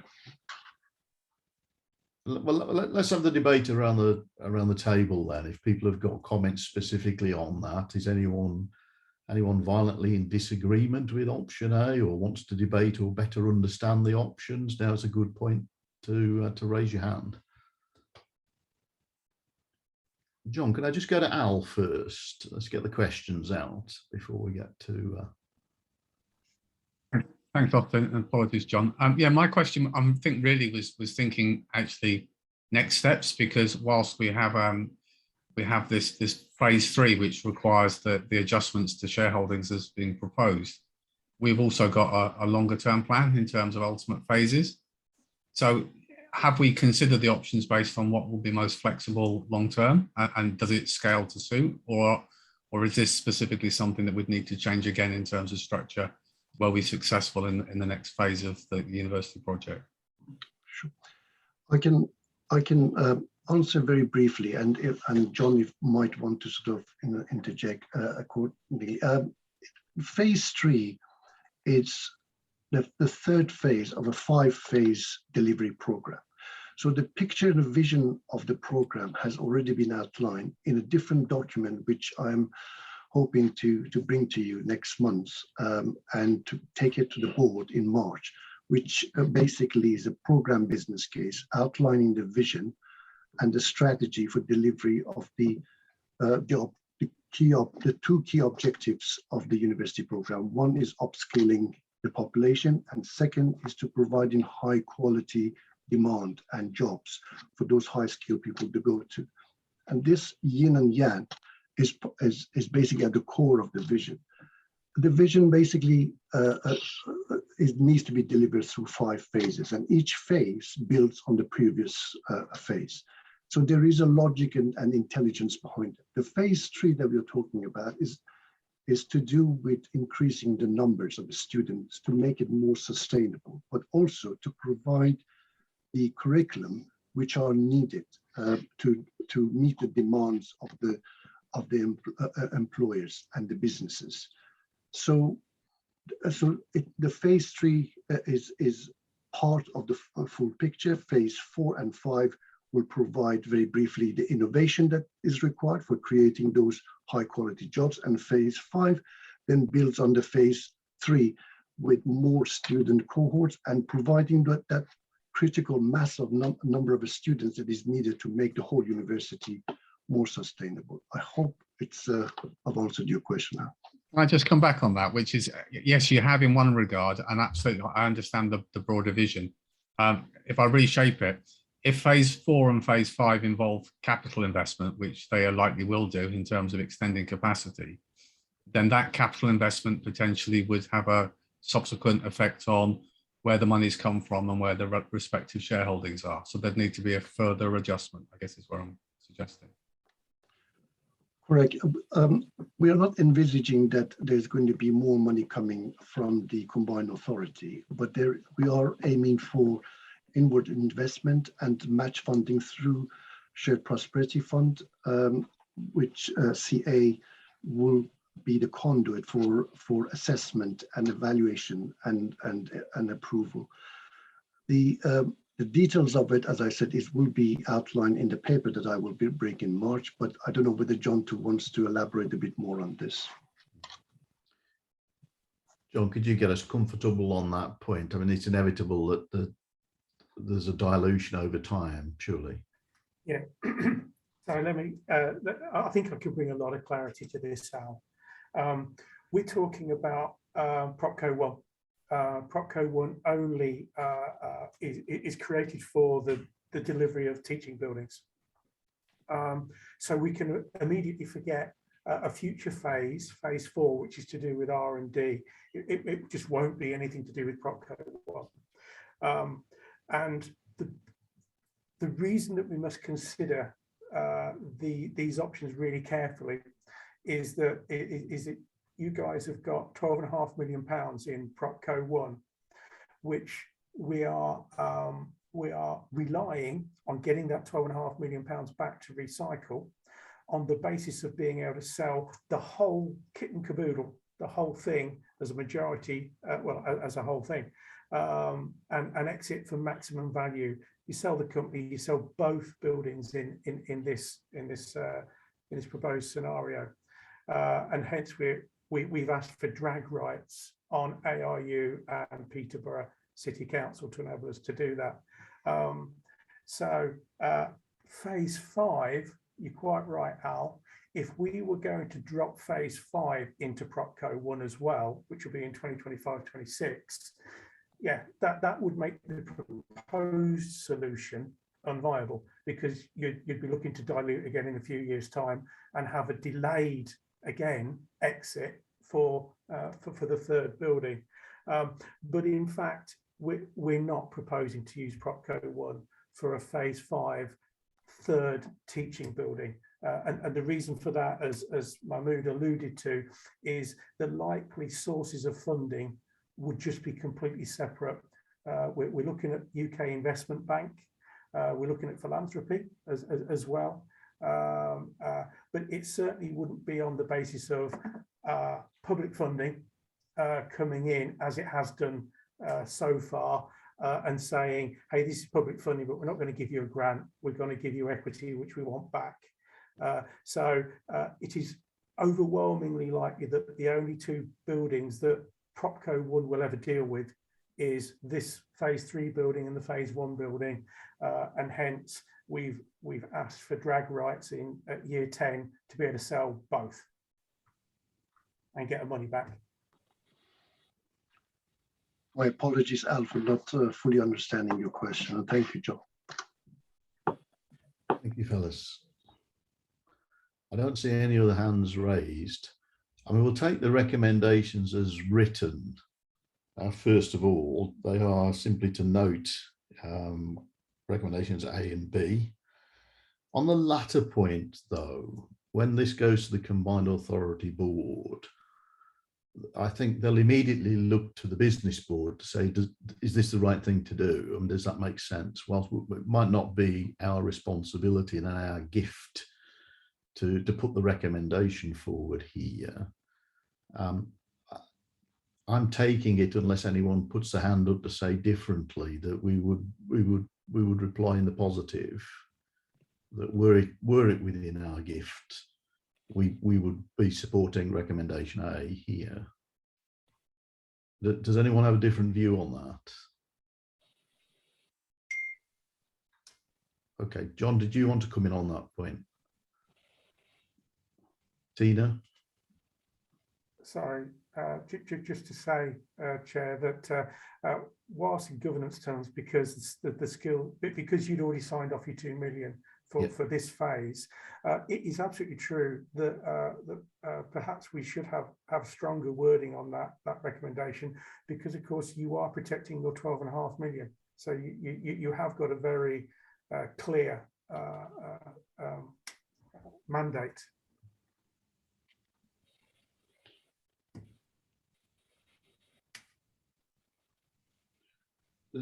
Is anyone speaking against the principle of tweaking the recommendation to add the weight of the business board to that recommendation? And maybe we can move on while someone tweaks the words. Just to be clear from a governance point of view. Okay, no, Tina, did you have your hand raised? Yes, my internet connection is terrible. I apologise, but you might have already covered this, but so this is all about buildings, and what I was interested in is, has the student recruitment gone as planned? And, you know, is the sort of operational business plan working? John? Yeah, we had a Propco 1 board meeting today, and we review this sort of thing. And yes, student recruitment's going to plan. ARU are still pretty confident of somewhere between 1,200 and maybe 1,300 students for opening, which is pretty good. Oh, brilliant. I mean, that is clearly a sensitive issue, John. You know, the take up, the whole business model is predicated on the student numbers, of course. So I wonder if we could capture that as an action for the next couple of meetings, just to bring that information to the table, just to give people comfort on that point, given we've got so much money at stake. Yeah. Okay. All right. I'm not seeing any objections then to a small modification, if we may, to recommendation B, to add the weight to the business board to endorse the recommendation coming from the skills committee. Okay, thank you. So, sorry, Chair, could I just confirm? Do you mean to add note and endorse? Yes, I think that would cover it. Any objections, anyone? We'll move on. All right, thank you.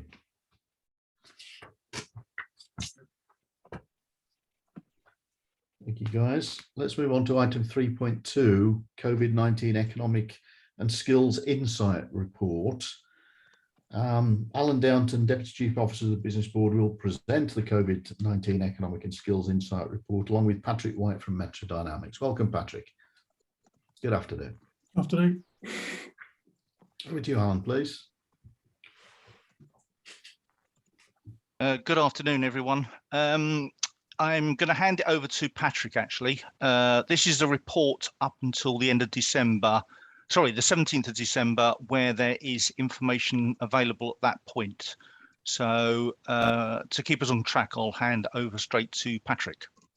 Thanks very much, Alan. Patrick, we're running about 10 minutes behind schedule at the moment. If you could catch any of that back for us, we'd appreciate it. I will do my best, Chair. Thank you very much, and afternoon, Chair and Mr. Mayor and colleagues. So, Appendix 1 of this agenda item is the latest COVID impact report. I'm just going to draw out a few points from pages 2 and 3 of that report, and I'll do this very, very quickly.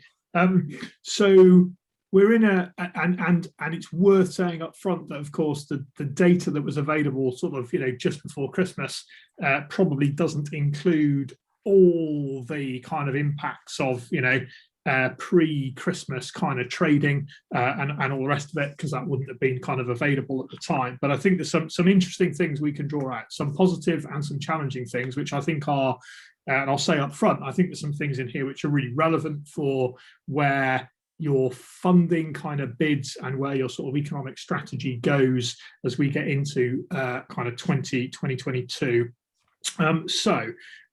Overall, a steady economic recovery. There's some signs, but I wouldn't worry too much about this, because the data always lags.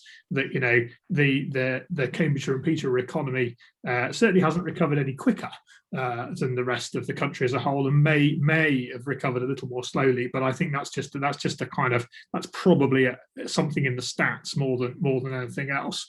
There's some really positive kind of numbers around employment, which is now above pre-pandemic levels as a whole, and that's partly about the job retention scheme doing the thing that it was kind of put in place to do, and it's also about the pace of recovery and how people have tried to hang on to staff. So we've seen kind of overall employment levels kind of come back up again very quickly, and we've seen recruitment and vacancy levels kind of come back up very quickly. There's some interesting, I'll talk a bit more about some of that labour market things in a minute. There's some interesting and contradictory data around on the kind of sectoral kind of impact and the state of sectors, and I think some of this again is just things taking time to wash through and the data being a little bit kind of unclear at the moment. There's you've seen a slight reduction in kind of the numbers of businesses overall, but nothing that is out of kilter with the rest of the country. Interestingly, and particularly, given Austin and I were talking yesterday on Friday about kind of actually some very strong kind of confidence in manufacturing as a whole, but at the moment the numbers are showing actually a kind of steeper decline in kind of numbers of manufacturing businesses on your patch than they are elsewhere in the country. And I think there is a lag here actually between the kind of the fact that people are feeling increasingly kind of confident, whilst there clearly has been some impact in terms of kind of business count and things. So actually one of the things we need to kind of watch for, and it's kind of stating the obvious, but it's really important, is this kind of almost the non-COVID impacts relating in terms of kind of energy costs and kind of raw material costs and labor costs, and how that kind of pans out, in particularly in manufacturing over the course of the next kind of few months is really important. But there's some slightly worrying signs in the data on manufacturing that don't appear to be borne out when you talk to people about kind of business confidence. And similarly on in the kind of professional services and kind of high knowledge services sector, particularly in Cambridge, again, people saying that actually things are going kind of well, but actually some signs in the data that things have people have kind of suffered. And again, I think that's a kind of lag. There's a very tight labour market, as we know, and that's partly driven by Brexit changes in seasonal and kind of EU migration, and you can see that in terms of vacancy rates and the kinds of vacancies that people are advertising for in Finland, which is much higher than it was pre-COVID, and the kind of general tightening on kind of recruitment. And all of that might sound like sort of economically a much better story than we might have feared, and I think sort of overall it probably is, but with some really important kind of caveats. And we've talked a lot about the kind of asymmetric and disproportional impact of this economic kind of these economic kind of challenges on people who are already disadvantaged and left behind, and you can see that bearing out. And so the numbers, the things that I've just kind of talked about, definitely mask, if you like, some increasing inequality on the patch, and we know that these economic impacts have fallen disproportionately on people who were already in the parts of your patch who were suffering deprivation, and the health impacts and economic impacts have disproportionately fallen.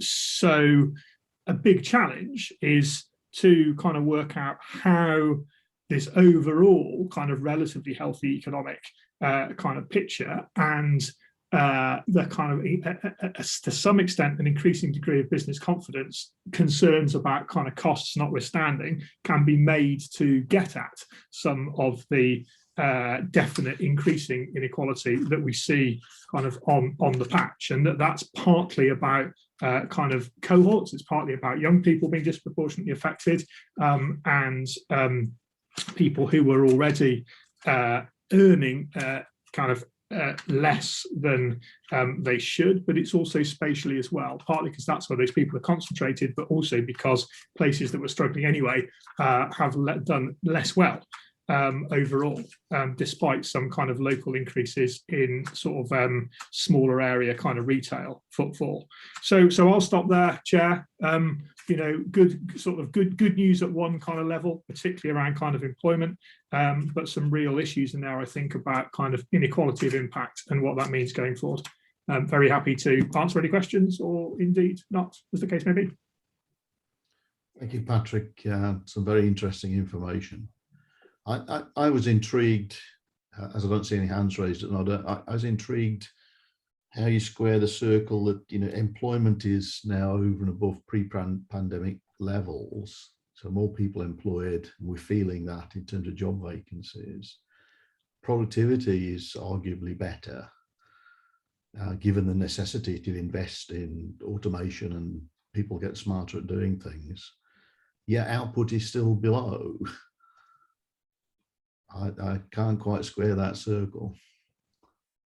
I suspect that is data lags. In fact, I'd be pretty confident that if we rolled forward ONS data 18 months, it will probably have caught up.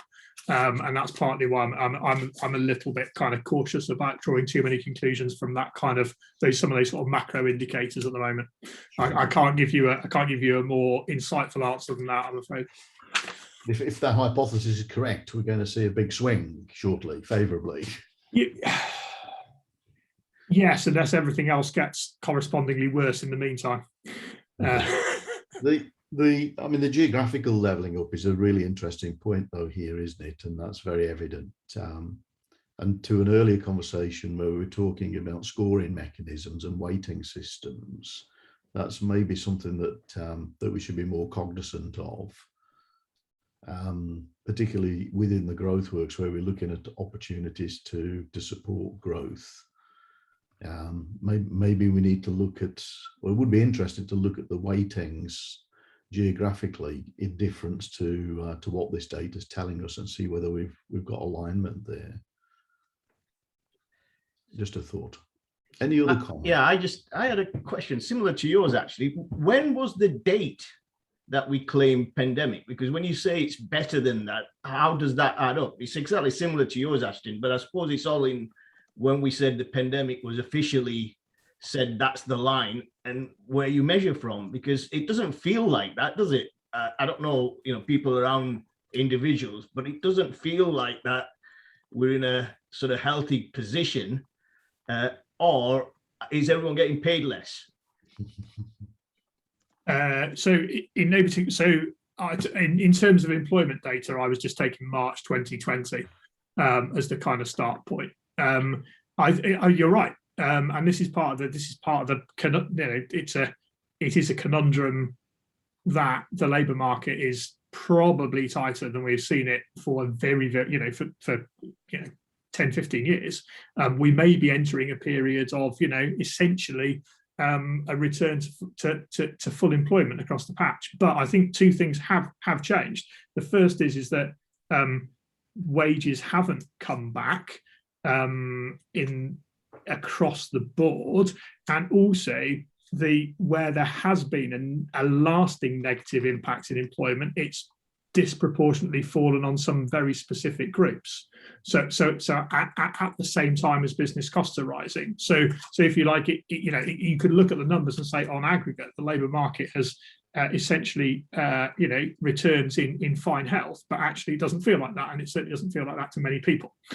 Patrick, just on one aspect of that, there's some data in the States, and they said part of this was people retiring earlier because of what? Is that taken into account on our numbers here, that there's less people looking for jobs because they've decided for themselves not to at this stage? Yeah, so there's some signs that the economic inactivity rate has increased a bit, and that is almost certainly partly to do with people not coming back into the labour market or retiring early. Yeah, and you probably if you talk to businesses about some of their kind of labour recruitment concerns at the moment, particularly manufacturing, they do have concerns about people essentially going and not being replaced or not being replaceable. Yeah. Thank you. I see Andy's hand raised. Andy Neely.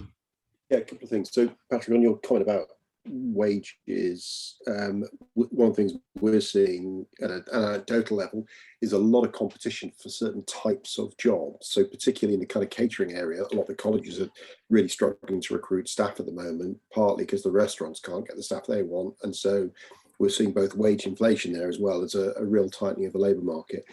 That coupled with the figures on page 11 is, from a regional perspective, is really both interesting, so page 261 of our packs, interesting, but also quite concerning when you look at the drop-off in Cambridge itself, given how powerful, how successful the Cambridge economy has been, and then you look at where the big impact's being felt. And that's not what you'd have taken at first sight. You would have thought that the Cambridge city area might bounce back quite quickly, and that's not what the data suggests. Well, certainly the impact over the COVID period has been quite significant.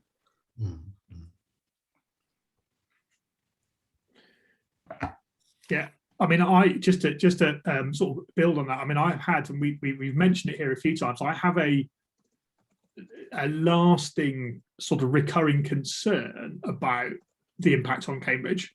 of this, and a slight sense that either it doesn't feel like that in businesses or it's taken time. Because I can remember talking about this quite some months ago, and some kind of people saying, you know, well, actually it's kind of fine, you know, we're still doing fine in Cambridge. It doesn't appear to be, you know, it doesn't appear to be actually kind of flowing through on the ground. But it sounds, I think, that it is a bit more now. I mean, you got to watch. You know, this is only Q2 output data, right? So this could have shifted again quite significantly in the back end of this year.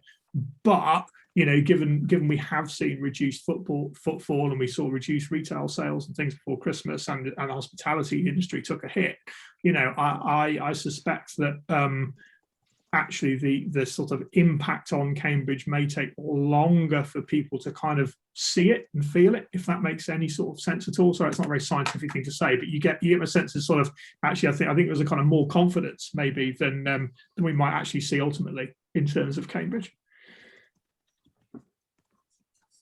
Thank you, Patrick. Perhaps I could just ask, I don't see any other hands raised, the frequency of the updates. Did I read that we were going to get an update quarterly going forward? Is that the proposal? Yes. Thank you. Okay, would be good to stick with this format so we can easily compare and contrast, and it works for me. I don't know if anyone has any other comments on that. All right, Patrick, thank you for your very insightful data and information. That's very, very helpful. Thank you. Thank you very much. Cheerio. Appreciate it. As this recommendation is just to note, can we all agree that it's been noted? Sorry, Andy, you've raised your hand. Yeah, Austin, I was just thinking, I mean, it's really helpful data. Do we make it publicly, more widely publicly available?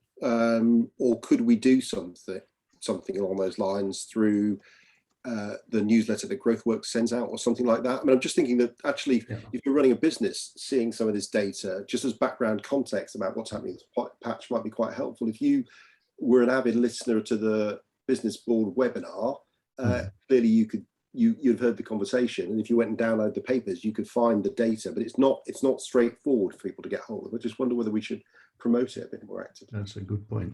Do you want to come back on that, Dom? Is there something we can do quickly and at no cost? Yes, thank you, Chair.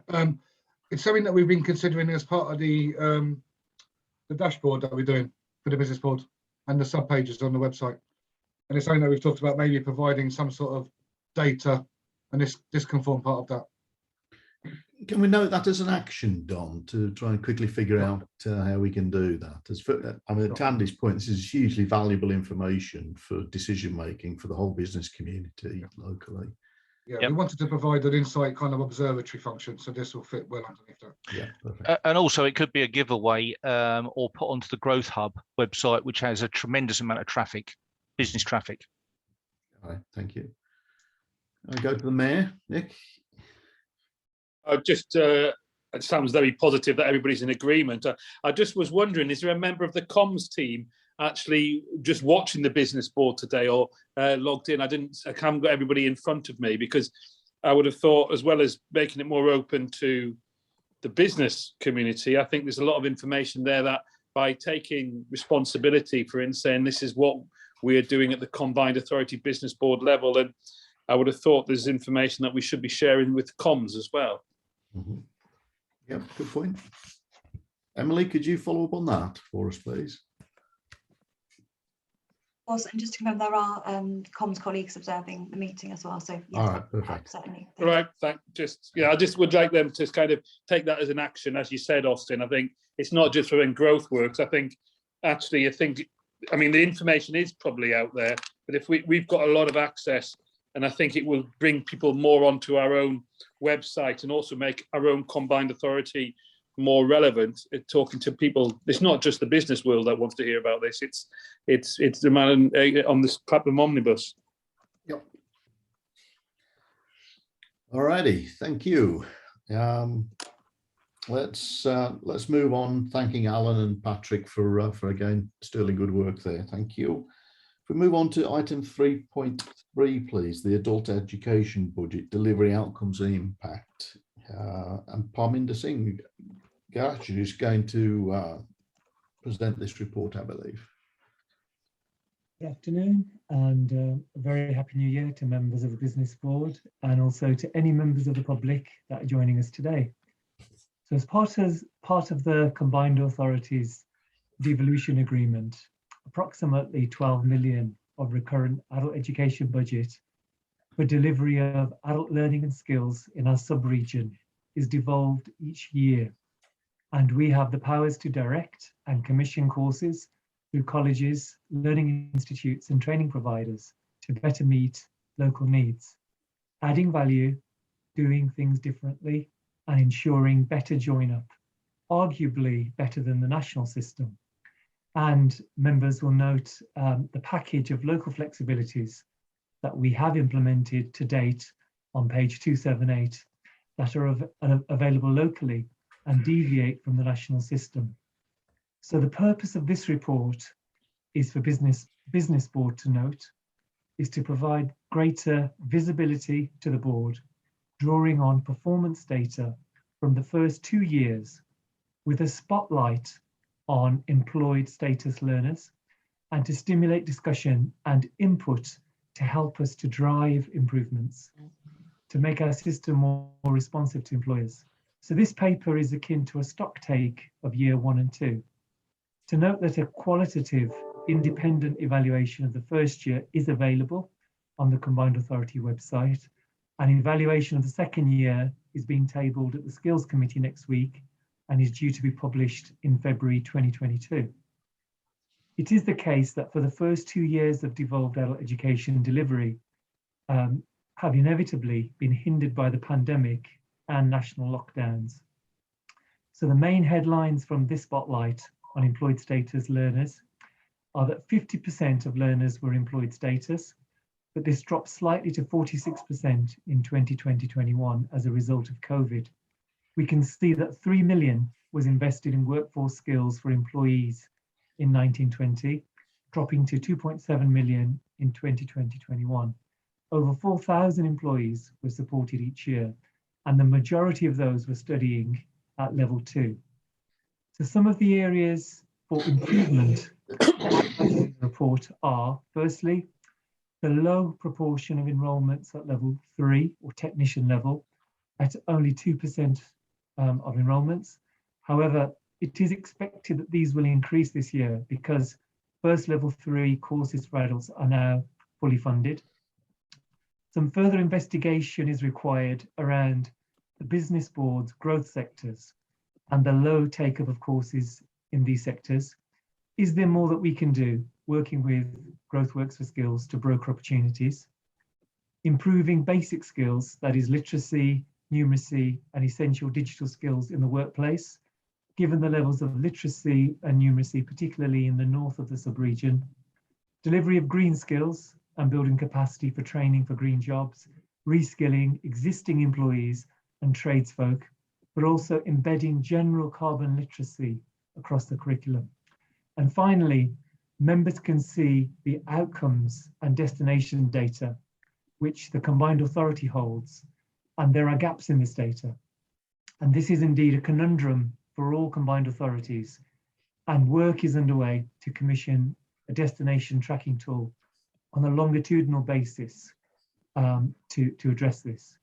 So in summary, our colleges and providers have so far managed to weather the COVID storm with regards to AEB, because overall we have increased enrolments, participation and spend in year 2 compared to year 1.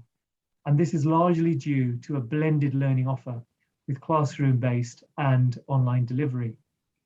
So now that we have a baseline position for employer-responsive courses, the opportunity is to increase the focus with our existing providers to redirect our future commissioning. And in this respect, we are about to launch a commissioning process for 22-23, which will increase capacity for more employer-responsive courses. So the Business Board is recommended to note the performance data and outcomes for the adult education budget for the first 2 years of devolution with respect to employed status learners, and also to note the future plans for devolved AEB as approved by the board and proposals under development to support the expansion of employer responsive skills provision. Thank you. Thank you, Parminder. Tina, you have your hand raised. Yes, I couldn't quite understand, Parminder, how the choice of courses is driven. So where do they come from in the beginning? You know, how is the demand identified? So one of the conundrums is that the choice of courses is determined by recurrent delivery. So in terms of the portfolio of courses that are offered are the ones which our providers have historically delivered. And so one of the things that we're looking to do with the employment and skills strategy is to reframe that based on local need.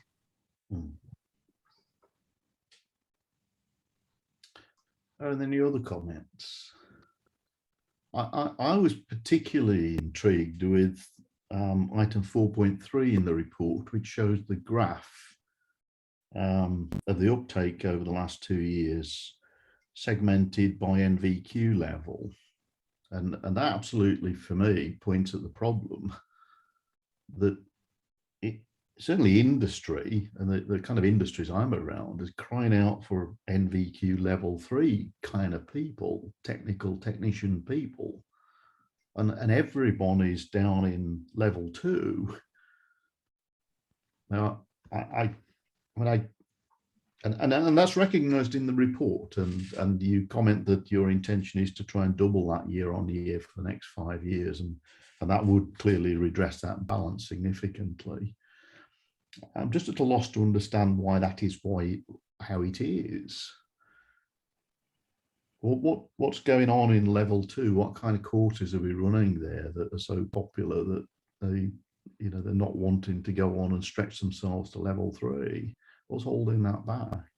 Is it that, to Tina's point, is it that there aren't the courses and the provision there? How does that mix get determined?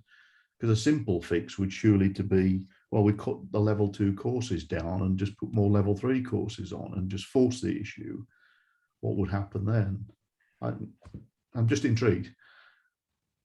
I think Al's got his hand up. Al may have a view on that. He's better versed in this than I am, certainly. I share your view on that, Austin. I think if we're looking in terms of developing skills base across the region, we've got to be looking aspirationally as well. I mean, my question really builds on the point that you've raised there, which is, should we be looking in terms of our own assessment of success, that as we build individuals that have undertaken level 2, one of the measures of success is those that feel capable of progressing and developing onto level 3. Should there be a year-on-year measure of how many flow through and are able to develop their skills further? That to me seems a reasonable metric to put into the mix. Thank you, Al. And the Mayor has his hand raised, Nick. Yeah, I was just wondering if Parminder wants to make any comment about the challenges, obviously, people have already alluded to, but any particular areas which, and I'm talking geographical areas that are more challenging to get the right sort of courses in the right places.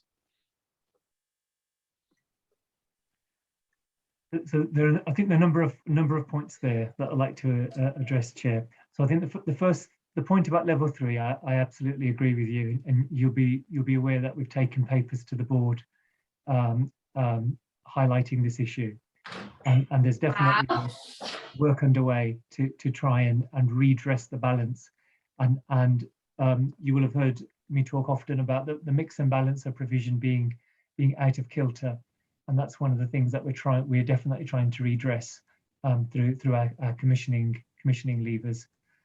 In terms of the issue, and I agree with the point that Al was making as well about progression, and how do we use our levers, and some of the other combined authorities have been talking about developing progression agreements, those kinds of tools to try and drive that. But absolutely, progression needs to be one of our measures of success. And then the Mayor has raised the point about some of the geographic disparities, and certainly in the first 2 years of devolution, we have driven behaviour of our providers to focus on the north, which is where we have a lower proportion of people qualified to level 3 and a significant proportion of people with no qualifications. So it stands to reason that in our data then it would show that those people are doing courses at level 2 and below. In terms of some of the pockets across wider Cambridgeshire, there's definitely a need for us to do more in terms of tackling some of those wards and also addressing some of the cold spots that we've identified, such as St Neots and East Cambs as well.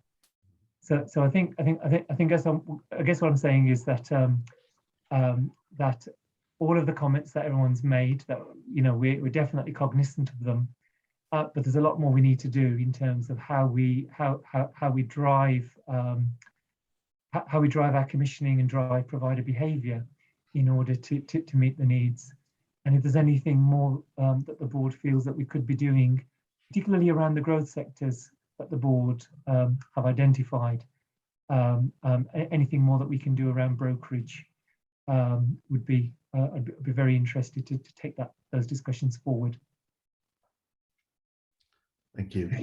I see the Mayor still has his hand raised. Did you want to come back, Nick, or is that just a carryover? Okay. All right. Goody. All right, Parminder, I don't see any other hands raised then. Thank you for the report and the data. It's a great place to start to benchmark things and properly understand the shape of it. And then as we can see, it becomes more evident where the challenges are and where we can focus and prioritise our attentions and interventions to change the shape of that. Good luck in your endeavours in doing that. Thank you. Thank you.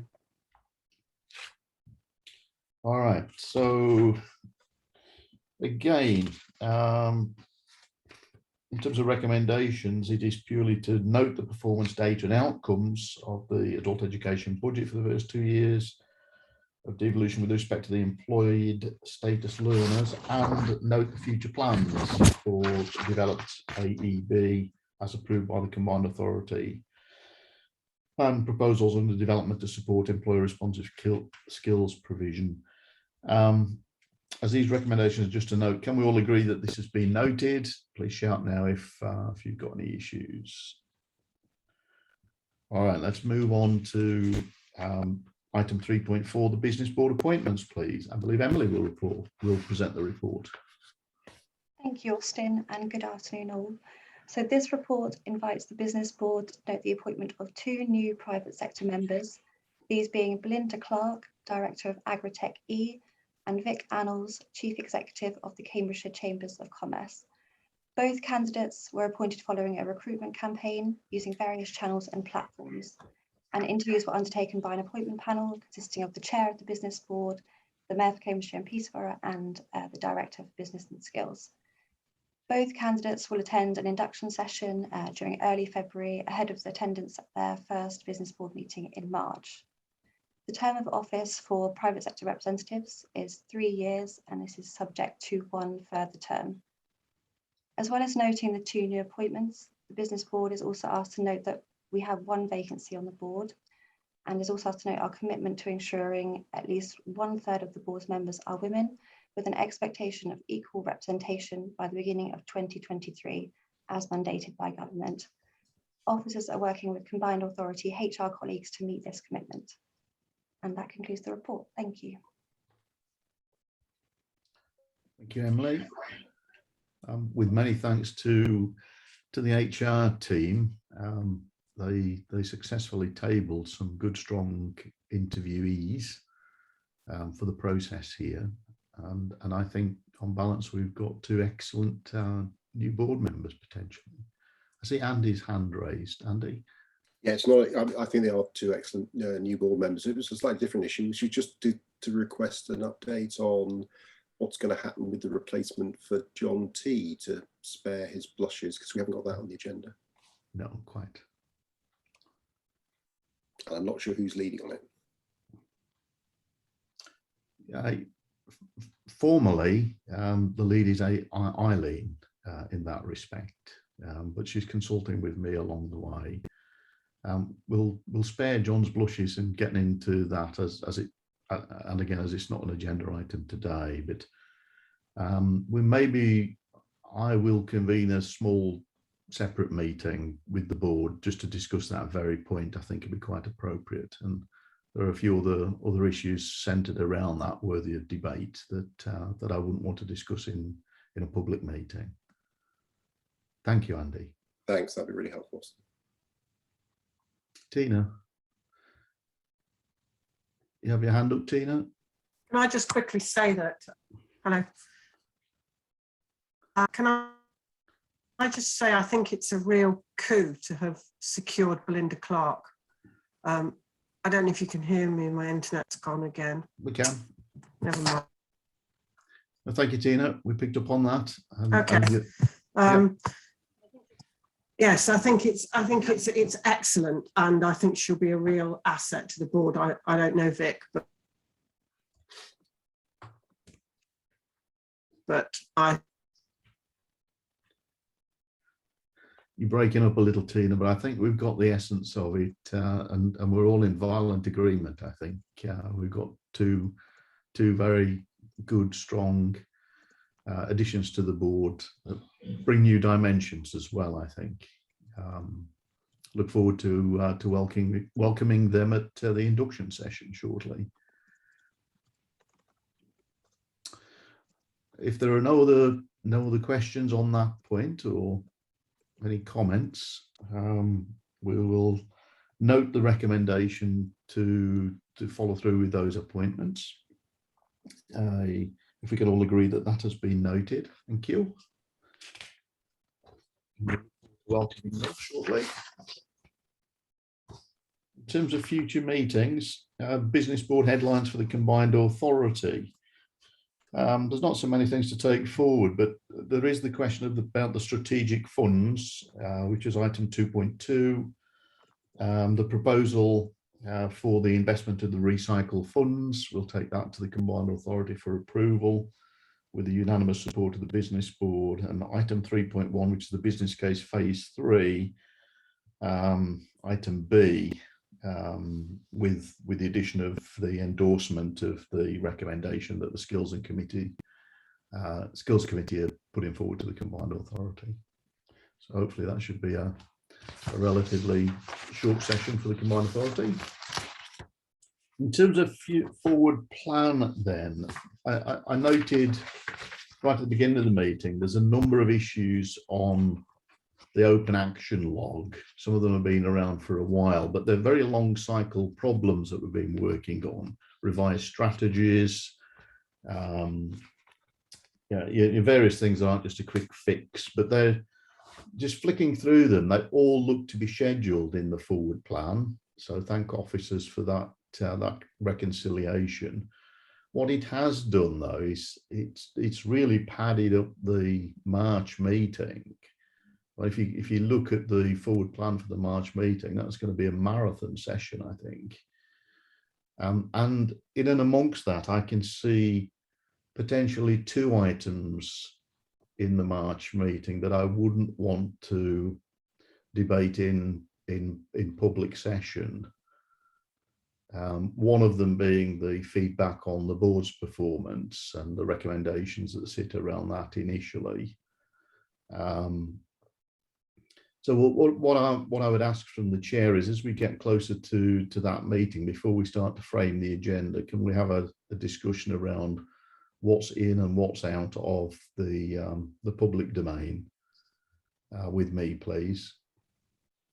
And can officers have a good look at everything on the agenda to make sure that either we're comfortable we can get through it all, whether we need to ask for an extra half an hour of people's time, or whether we move anything around to make sure that we do run an efficient meeting in March.